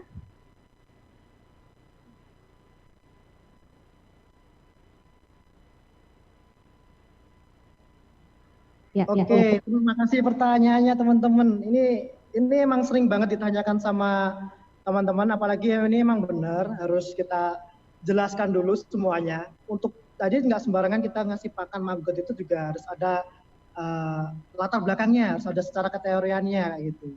Jadi banyak di luar sana ngasih pakan maggot bisa kok buat semuanya bus kayak gitu, nggak ada takarannya. Itu juga salah satu hal yang salah kayak gitu. Semua ada takarannya, semua ada aturannya kayak gitu. Karena kita tahu sendiri maggot itu adalah basisnya ada protein sama lemak. Belum ada karbonnya, belum ada lainnya. Jadi harus ada supply substitusi dari bahan yang lainnya. Dan untuk proximat maggot itu sebenarnya udah ada banyak beredar. Tapi ini yang mempengaruhi adalah pakannya. Jadi pakan bungkil sama pakan limbah sayur sama pakan limbah rumah tangga tentu saja ntar kalau di proximat beda. Kenapa beda? Karena yang dimakan ya sumbernya bukan protein aja, ada karbo dan lain-lainnya. Padahal maggot mencernanya yang disimpan ada proteinnya. Kalau ingin teman-teman ingin buka referensi pakan dan lain-lainnya bisa baca-baca jurnal. Ntar saya share di grup, kalau ada grupnya saya share, kalau ada bukunya saya kasih, ntar teman-teman bisa baca di situ. Kalau pakan A, ntar proteinnya berapa, kalau pakan B, ntar proteinnya berapa, kalau pakan C, ntar proteinnya berapa. Itu beda-beda. Tapi yang saya tahu, minimal protein di maggot itu 35 dengan pakan-pakan yang limbah-limbah biasanya kayak gitu. Itu sudah luar biasa tinggi kalau untuk pakan ternak. Bahkan untuk unggas itu cuma butuh 21% protein. Untuk ikan mungkin 31 sampai 32 protein udah cukup. Jadi sebenarnya unggas dan ternak lain itu nggak butuh protein yang tinggi-tinggi ini sampai 50 sampai 60 itu nggak perlu. Jadi sesuai takaran tubuhnya masing-masing sama jenisnya aja. Kalau untuk ngasih pakan, kita harus tahu tabel grafik pertumbuhan protein yang ada di maggot. Itu di umur 6 itu emang tinggi, 6 hari, 6 dol itu tinggi. Paling kecil itu baby maggot itu tinggi, sekitar 50%-an kalau saya lihat. Tapi ke 15 itu turun menjadi sekitar 40 sampai 35 sampai 40. Ketika prepupa dan lain-lainnya antar turun lagi, ntar ada naik lagi. Nah di situ ada grafiknya. Kayak gitu. Ini emang teman-teman yang pembudidaya emang harus jujur-jujuran kalau di sini ngasih ke peternak ikan, apalagi koi, ini rawan sekali teman-teman. Peternak koi dikasih umur yang 18 sampai 21 yang mau prepupa. Koi tidak bisa cerna. Nah, itu timbul kematian di ikan. Karena kita ketahui di kulit maggot ada kitinnya yang keras dan susah dicerna oleh hewan ikan kayak gitu. Jadi kalau teman-teman ngasih pembeli, penjualnya harus jujur, jangan dikasih umur tua untuk pakan ikan. Makanya kalau konsumen saya tanya untuk pakan apa Bapak? Untuk pakan ayam. Oh ya udah, ini nggak apa-apa, umurnya segini. Jujur. Kebanyakan orang di Indonesia itu Mas dipakani maggot kok mah mati. Umur berapa maggotnya? Ini sesuatu mindset yang salah di teman-teman pembudidaya juga. Kadang umur tua dijual kayak gitu kan kasihan peternaknya. Kayak gitu. Jadi ini harus dipahami benar-benar banget peternak sama pembudidaya.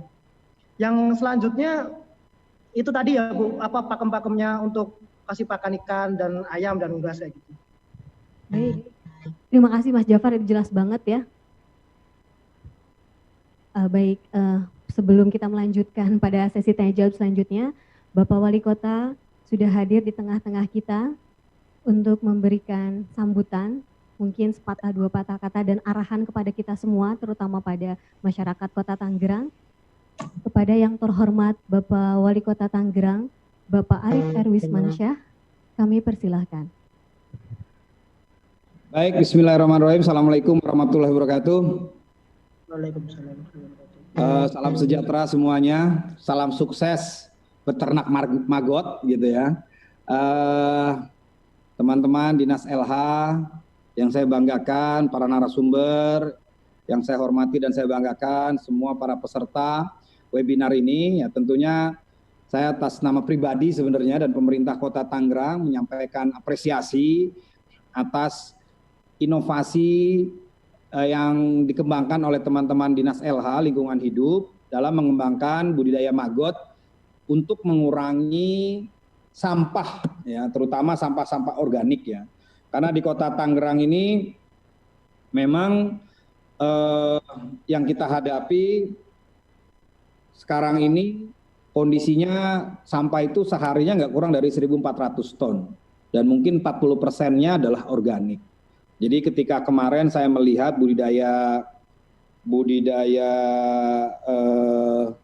maggot yang dilaksanakan oleh teman-teman LH, tentunya saya sangat mengapresiasi dan saya merasakan langsung begitu, karena sekarang di rumah ikan dan burung saya juga makan dari hasil ternakan maggot LH dan alhamdulillah ikut tumbuh subur ya.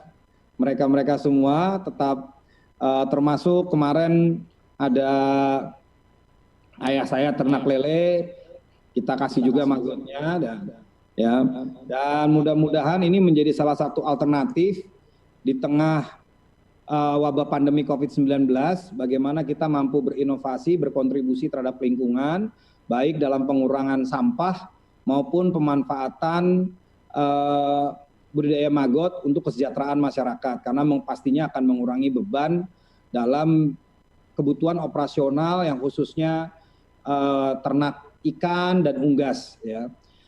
Dan sekali lagi, saya rasa pada kesempatan ini, mudah-mudahan ini juga membuka wawasan kita semua, ya, khususnya teman-teman yang ikut dalam webinar ini, bagaimana kita mampu mengaktualisasikan.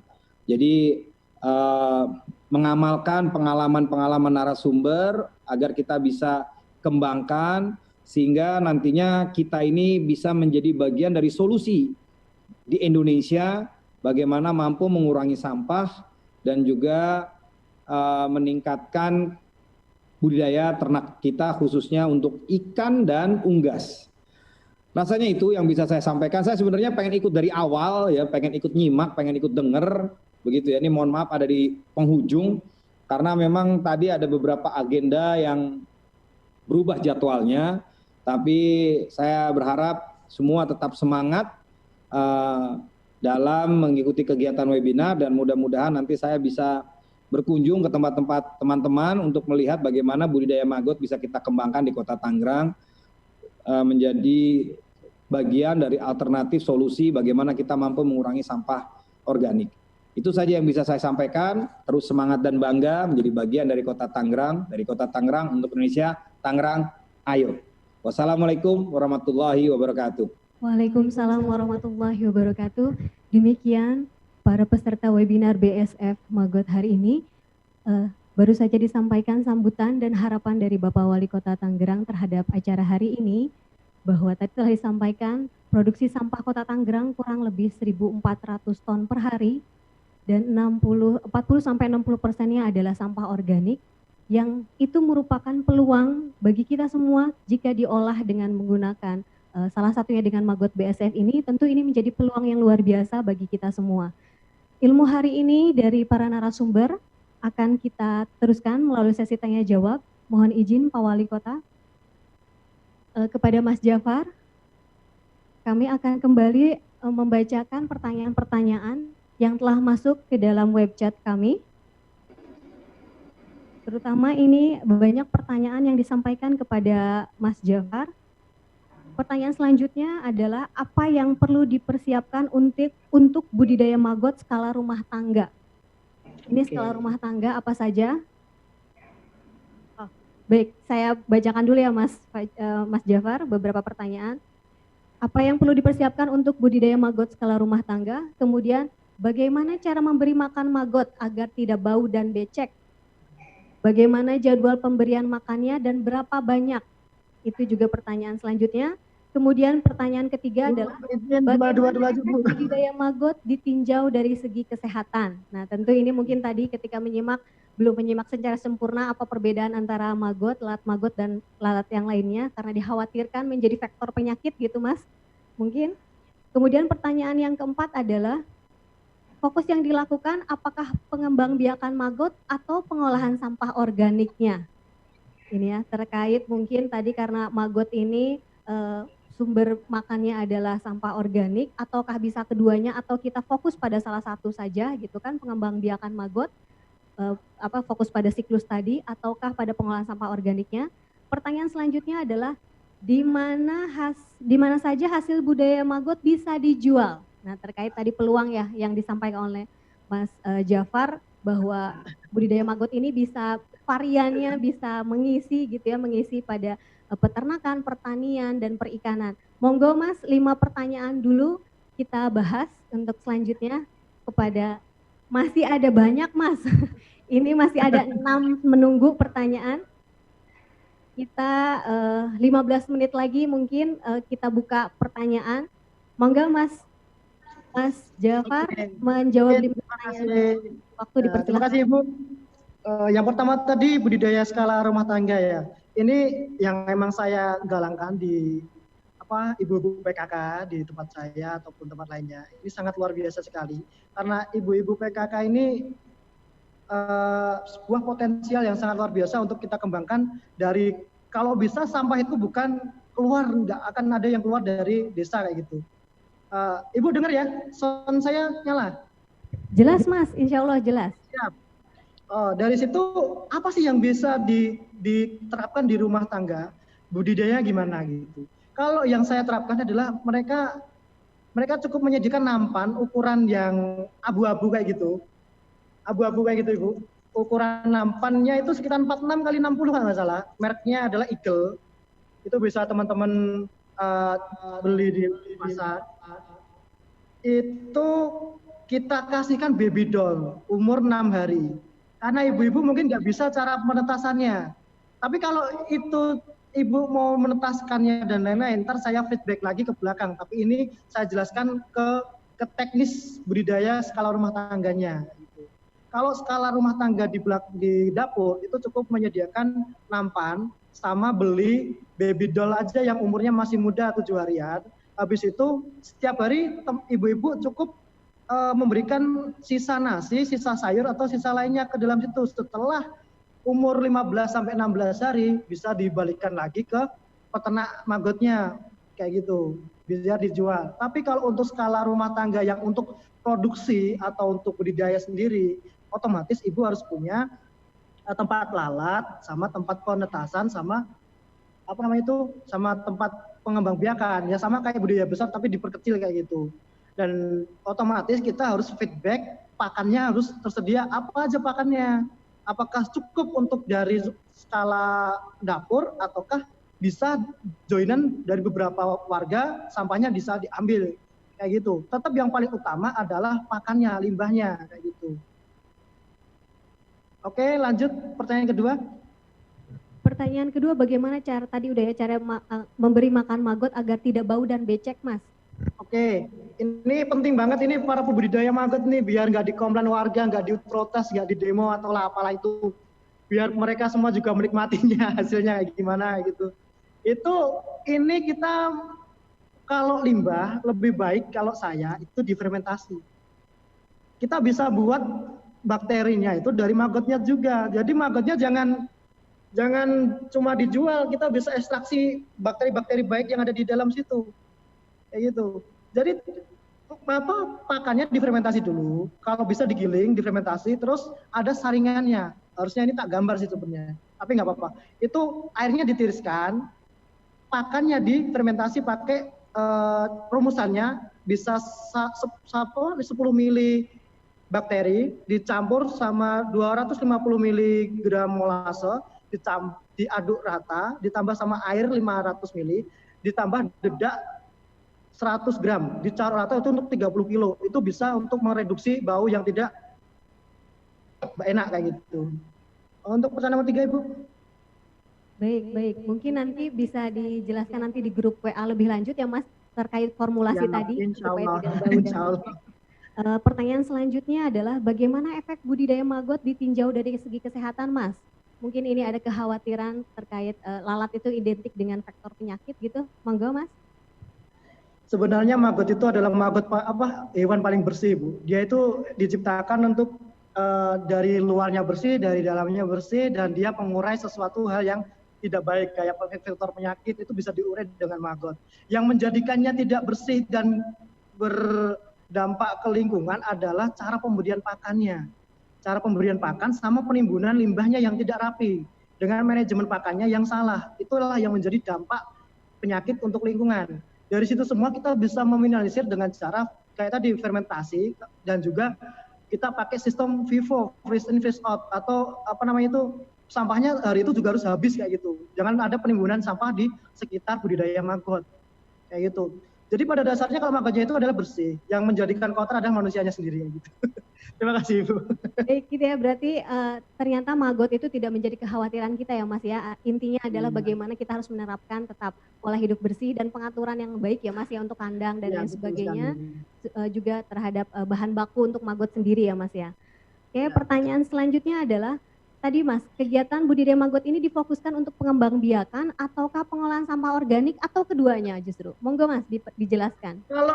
Kalau kita budidaya maggot ya otomatis kita dapat kedua-duanya Ibu. Jadi dari sampahnya juga terurai, dari budidayanya juga terurai. Itu tidak bisa dipisahkan.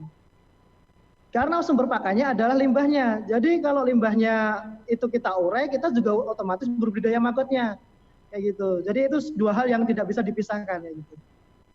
Baik. Jadi two in one ya Mas ya. Kita mengolah Ya. sampah organik juga sekaligus langsung kita mendapatkan plusnya adalah pengembangbiakan maggot ya Mas ya. Jadi kita mendapatkan produk yang baik gitu ya untuk peternakan, untuk perikanan, tapi juga kita menyelesaikan permasalahan sampah. Baik, pertanyaan selanjutnya adalah di mana saja hasil budidaya maggot ini bisa dijual? Pertanyaannya ini unik ini. Sebenarnya tidak di mana aja, tapi untuk siapa aja. Jadi untuk siapa aja apa produk maggot ini bisa kita jual. Ini adalah untuk yang tadi saya bahas di slide pertama, slide kedua adalah untuk siapa yang menderita permasalahan di pakan, di pupuk dan di lainnya. Jadi untuk pertanian, perikanan, peternakan itu semua adalah sektor yang sangat basah untuk kita pasarkan di situ. Kita nggak perlu cari tahu gimana cara menjualnya Mas. Kita cukup budidaya dan kita berhasil satu siklus, itu ntar akan banyak datang pembeli-pembeli. Kenapa harus satu siklus? Karena peternak itu butuhnya itu adalah kepastian pakan. Bukan satu kali beli 100 kilo tapi besoknya nggak ada. Itu nggak bisa dijaga kayak istilahnya kayak gitu. Jadi ini salah satu hal yang sering saya bilang. 1 kilo maggot sama 100 ton maggot lebih laku mana? Otomatis lebih laku 100 ton maggot karena dibutuhkannya skala besar peternak-peternak kita itu. Jadi yang datang itu bukan peternak skala kecil-kecil aja, skala besar juga butuh kepastian pakan yang kontinu. Nah ini ada pemerintah Tangerang dengan komunitas-komunitas maggot yang ada, ini bisa jadi suatu komunitas, nggak perlu lagi lah jual-jual kemana-mana, cukup satu dikumpulkan, kita jual ke pengepul besar, maksudnya ke peternak yang besar, yang butuh kayak gitu. Ini sangat luar biasa sekali kalau maggot itu nggak bisa jalan sendiri, harusnya kita jalannya kelompok kayak gitu. Ini itu Ibu. Jadi sudah dijawab, pertanyaan-pertanyaan sudah masuk. Ada 6 pertanyaan lanjutan Mas. Yang pertama adalah bagaimana cara pemanfaatan maggot untuk kelapa sawit? Yang kedua, bagaimana cara budidaya maggot jika lokasi atasnya ada ternak ayam petelur? Nah, ini juga menarik. Kemudian pertanyaan ketiga, bagaimana cara menghasilkan biodiesel dari lemak maggot? Wah, ini sudah derivat produk ini. Kemudian selanjutnya adalah apakah budidaya maggot ini bisa berkelanjutan sehingga tidak ada booming sementara? Ini ya. Kemudian pertanyaan terakhir adalah bagaimana cara pembuatan produk kosmetik dari bahan baku maggot? Monggo Mas, ini sudah lebih menjurus nih. Oke, yang satu yang apa namanya itu berkaitan sama bumdes sawit ya teman-teman. Sebenarnya ini tuh sangat peluang banget bagi teman-teman yang ada di Sumatera sekitarnya. Jadi bumdes sawit itu yang di sana cuma limbah yang berserakan di samping-samping jalan itu bisa teman-teman manfaatkan untuk pakan maggot itu. Jadi itu sangat luar biasa sekali. Dan ini kenapa sekarang biocycle terus farm-farm yang skalanya industri itu pakainya bumdes sawit itu karena untuk menembus pasar ekspor tadi. Jadi teman-teman bisa manfaatkan bumdes sawit. Oke lah, bumdes sawit kalau datang ke Jawa mungkin harganya mahal, sekitar 1.800 sampai 2.000-an. Tapi kalau bumdes sawit di Sumatera dan lainnya itu hampir 300 rupiah aja udah bagus kayak gitu. Itu sebuah peluang besar banget bagi teman-teman di Sumatera dan lain-lainnya untuk pengolahan limbah bumdes sawit. Kayak gitu. Asalkan praktek maggotnya udah bener, pakan apa aja insya Allah bener buat teman-teman kayak gitu. Jadi itu ya. Untuk yang kedua tadi apa Ibu? Yang kedua tadi adalah bagaimana cara budidaya maggot jika lokasi di atasnya ada ternak ayam petelur. Wah, ini cita-cita saya ini sebenarnya. Di atasnya ayam petelur, di bawahnya maggot, ini cita-cita saya, tapi belum kesampaian ini. Karena saking sibuknya banyak tamu dan lain-lainnya, nggak kesampaian mau buat ini. Jadi itu sangat bagus sekali konsepnya. Yang kayak tadi saya bikin tadi yang di 4-in-1 farming tadi itu, atasnya ayam petelur, bawahnya maggot, bawahnya ikan, atasnya hidroponik. Karena kenapa ayam petelur yang digunakan? Ayam petelur itu selain dia fesesnya banyak, pakannya itu banyak banyak yang jatuh ke media maggotnya. Jadi itu untuk pakan maggotnya gitu. Apalagi maggotnya dikasih makan ke ayamnya. Itu kalau untuk ayam petelur, omega 3-nya naik jadi oren banget telurnya. Itu jadi telur organik yang luar biasa untuk anak-anak, untuk pertumbuhan anak-anak. Jadi itu sebagai saya anak pangan sendiri itu tergugah untuk ke arah situ, tapi belum kesampaian. Jadi teman-teman bisa banget, ntar kapan-kapan saya kirim videonya ayam petelur dikasih maggot, terus hasilnya proteinnya sama apa namanya itu omega 3-nya kayak gimana, tingkat keorenan telur kuning telurnya itu kayak gimana gitu. Itu peluang yang luar biasa itu teman-teman. Baik Mas, terima kasih ya. Pertanyaan selanjutnya ini, bagaimana cara menghasilkan biodiesel dari lemak maggot? Kalau biodiesel dari lemak maggot itu jangan ditanya dulu ya, itu masih rahasia perusahaan. Baik, ini masih dalam pengembangan riset juga ya Mas ya. Mungkin belum banyak nanti. Baik, pertanyaan selanjutnya adalah, apakah budidaya maggot ini bisa berkelanjutan sehingga tidak hanya booming sesaat mungkin Mas maksudnya? Ini yang saya tadi bilang di slide pertama, kedua, awalan, kita usaha berdasarkan masalah. Teman-teman cukup nilai aja. Masalah di dunia peternakan, perikanan, sama pertanian, sama masalah di sampah, itu seberapa besar kalau menurut teman-teman? Banyak peternak lele gulung tikar, banyak peternak ayam gulung tikar, banyak peternak pertanian gulung tikar, banyak peternakan dan perikanan kan gulung tikar semua. Kenapa? Karena sektor pakannya yang tidak memadai, masih pabrikan, masih mahal. Karena kenapa? Tepung ikan kita masih impor. Dolar naik, pakan naik semua. Covid ada, pakan naik semua. Tapi maggot nggak naik kok, karena pakannya limbah, sampah kayak gitu. Ini teman-teman cukup buka wawasan aja. Ini sebagai solusi yang luar biasa, dan sampai kapanpun manusia makan, sampai kapanpun manusia itu membuang sampah, membuang limbah, ini adalah peluang untuk maggot. Sampai kapanpun manusia berbudidaya lele, berbudidaya hewan ternak, ini peluang juga untuk sektor pangan. Kayak gitu. Jadi insya Allah sampai kiamat pun insya Allah ada. Baik, ngeri juga nih ya Mas ya. Jadi intinya adalah selama kita mengkonsumsi ya Mas ya, mengkonsumsi makanan dan itu pasti ada sisa limbahnya, tentu budidaya ini akan terus berkelanjutan. Dan seperti tadi disampaikan bahwa kebutuhan pakan ternak, perikanan dan mungkin pupuk untuk pertanian itu sangat tinggi setiap tahunnya, dan itu bisa menjadi peluang bagi para pelaku usaha budidaya maggot ini. Pertanyaan terakhir Mas, bagaimana cara pembuatan produk kosmetik dari bahan baku maggot? Waduh, ini berat juga nih Mas. Kalau kosmetik kita mungkin lebih ke arah sabun. Ini kan karena dia lemaknya tinggi, bisa untuk aplikasi ke pembuatan sabun. Jadi teman-teman cukup cari rumusan buat sabun itu kan banyak. Kita di Boyolali aja susu aja bisa dijadikan sabun. Terus bisa dijadikan sabun. Kalaupun itu ada lemak maggot itu bisa juga dijadikan sabun. Kayak gitu, itu gampang banget. Tapi kalau untuk merambah ke kosmetik muka dan lain-lain itu belum kita buat, karena itu biasanya produk-produk dari Korea. Mereka menggunakan maggot kitinya itu untuk operasi plastik, kalau teman-teman tahu itu. Oke, lanjutan. Jadi itu fakta mungkin. Dan itu ada beberapa luar biasa ya dari maggot. Mungkin yang tadi untuk produk sabun itu adalah lemaknya ya Mas ya. Kita memanfaatkan lemaknya karena dalam pembuatan sabun itu kita harus memanfaatkan minyak, kemudian ditambah dengan bahan baku basah gitu ya, dan tambahan beberapa bahan kimia. Jadi mungkin yang bisa diganti adalah minyaknya gitu ya, minyak dari bahan baku maggot sebagai pengganti minyak nabati lainnya gitu. Betul. Oke, pertanyaan terakhir ini adalah ditujukan kepada Pak Budi Wahyudi sebagai Sekretaris Dinas Lingkungan Hidup. mungkin sekaligus nanti memberikan closing statement ya Pak ya.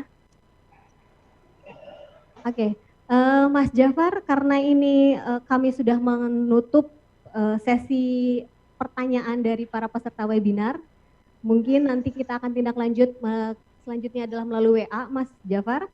Terima kasih atas kesempatan yang telah diberikan, terima kasih atas ilmunya yang telah luar biasa kami disampaikan kepada kami. Mungkin bisa Mas Jafar memberikan closing statement dari Mas Jafar sendiri atau motivasi kepada kami para pemula nih, para pemula yang baru akan berniat membudidayakan maggot. Monggo Mas. Jadi ini mungkin Pak Budi udah pernah dengar motivasi saya tentang apa namanya itu networking ya Pak Budi. Ini sangat berkaitan sama yang ada di Tangerang ini. Jadi teman-teman ini pembudidaya maggot ini nggak bisa berdiri sendiri, itu nggak bisa. Saya pun nggak bisa berdiri sendiri. Orang yang industri pun nggak bisa berdiri sendiri. Apa yang anak muda ini harus punya 3. Teman-teman anak muda ini harus punya 3. Ingat ya teman-teman. Yang pertama adalah investasi lahir ke atas. Buang semua apa yang teman-teman percayai. Yang mungkin aku dari matematika kok belajar ke pertanian, aku dari psikologi kok belajar ke maggot, aku kok dari apa-apa belajar ke pertanian dan lain-lain. Itu buang semua. Karena investasi leher ke atas itu adalah lebih penting daripada investasi emas. Yang pertama itu. Yang kedua adalah investasi yang namanya investasi jaringan, networking. Jaringan ini sangat penting untuk teman-teman hidup di era milenial sekarang ini. Apa yang bisa teman-teman perbuat kalau hidup sendiri? Jaringan ini sangat penting. Dan di Tangerang ini sudah dibentuk oleh Pak Budi sebuah jaringan maggot untuk pemasaran, untuk produk dan lain-lain, itu sebuah luar biasa sekali. Buat teman-teman yang budidaya baru, ingat jaringan sama bukalah pikiran untuk wawasan baru. Yang ketiga yang sangat penting adalah bahasa bagi teman-teman yang masih muda. Teman-teman masih muda ini sering cuma bisa 1 bahasa, 2 bahasa, pertingkat lagi ke 3 bahasa. Kita akan mau datang era MEA, kita akan datang bonus demografi di 2025. Ini kalau kita nggak bisa bahasa Inggris, nggak bisa bahasa asing, kita akan tergilas sama suatu zaman. Kita balik lagi ke networking teman-teman. Networking, kita ubah kalimatnya networking dari belakang. King, kita dari king. King itu raja. Work adalah pekerjaan. Kalau ingin jadi raja dari pekerjaan kita butuh net, jaringan. Jadi gitu, jaringan sangat penting di era sekarang. Mungkin itu cukup dari saya. Sekian, wassalamualaikum warahmatullahi wabarakatuh. Waalaikumsalam warahmatullahi wabarakatuh.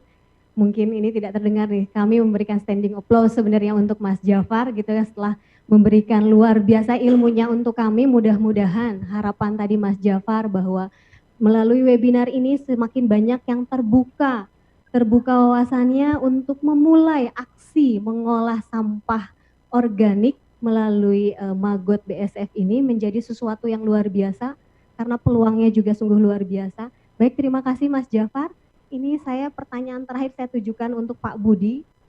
Apakah fasilitas sarana prasarana budidaya maggot bisa disediakan oleh Dinas LH? Apa saja syaratnya? Baik Pak, mangga dijawab. Baik, pertama saya terima kasih tak terhingga, jazakumullah khairan katsiran kepada Mas Jafar. Ya, luar biasa.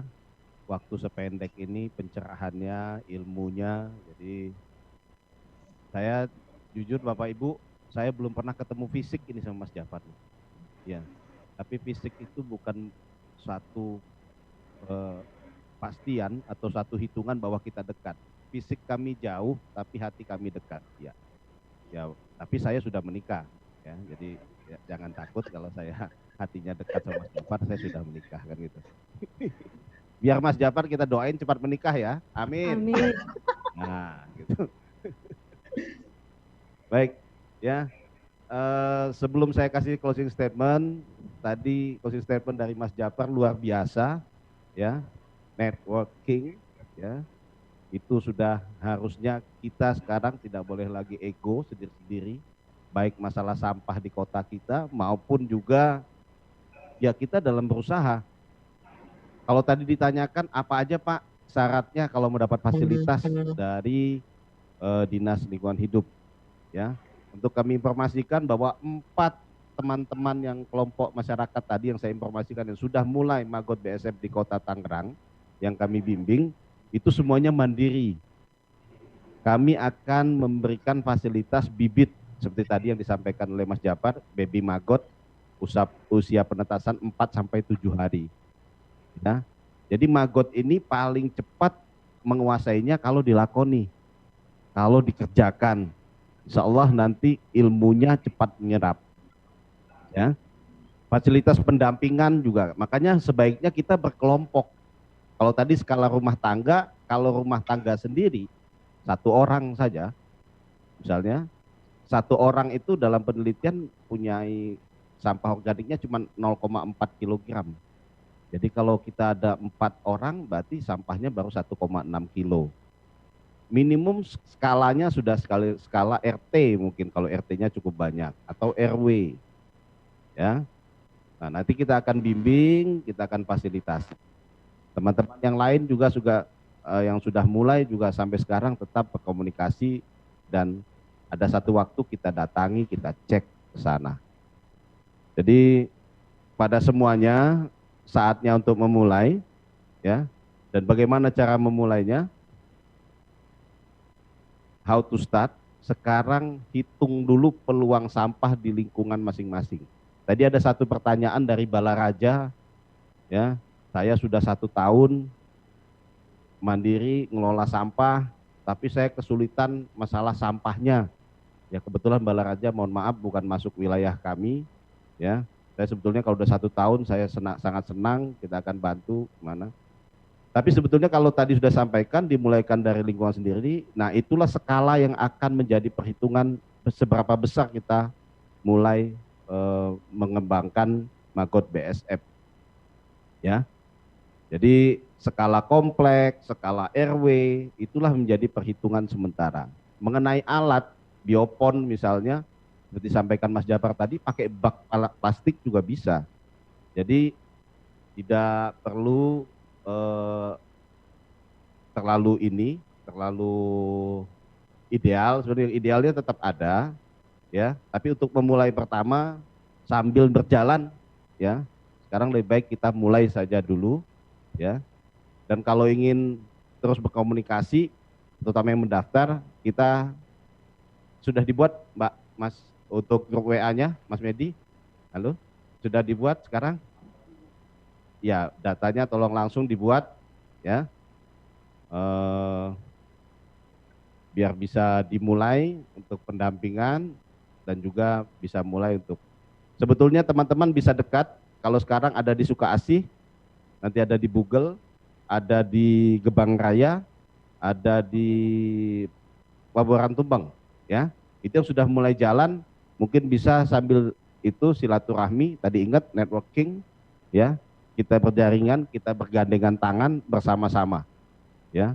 Sekali lagi apresiasi buat semuanya, Pak Wali Kota Tangerang yang memberikan support luar biasa, Pak Kepala Dinas LH yang selalu memfasilitasi kami, ya, para narasumber yang luar biasa. Mas Japar, saya punya hutang, insya Allah saya akan silaturahmi ke Boyolali, makan soto seger, ya kan gitu. Terima kasih Mas Japar. Sambil bawa kecap benteng, Mas. Nah, di sini yang top kecap benteng. Nah, sama dodol Nyonya Lau, ya. Jadi teman-teman, Mas Japar ini super talenta, bukan hanya mentor di BSF, tapi juga di UKM.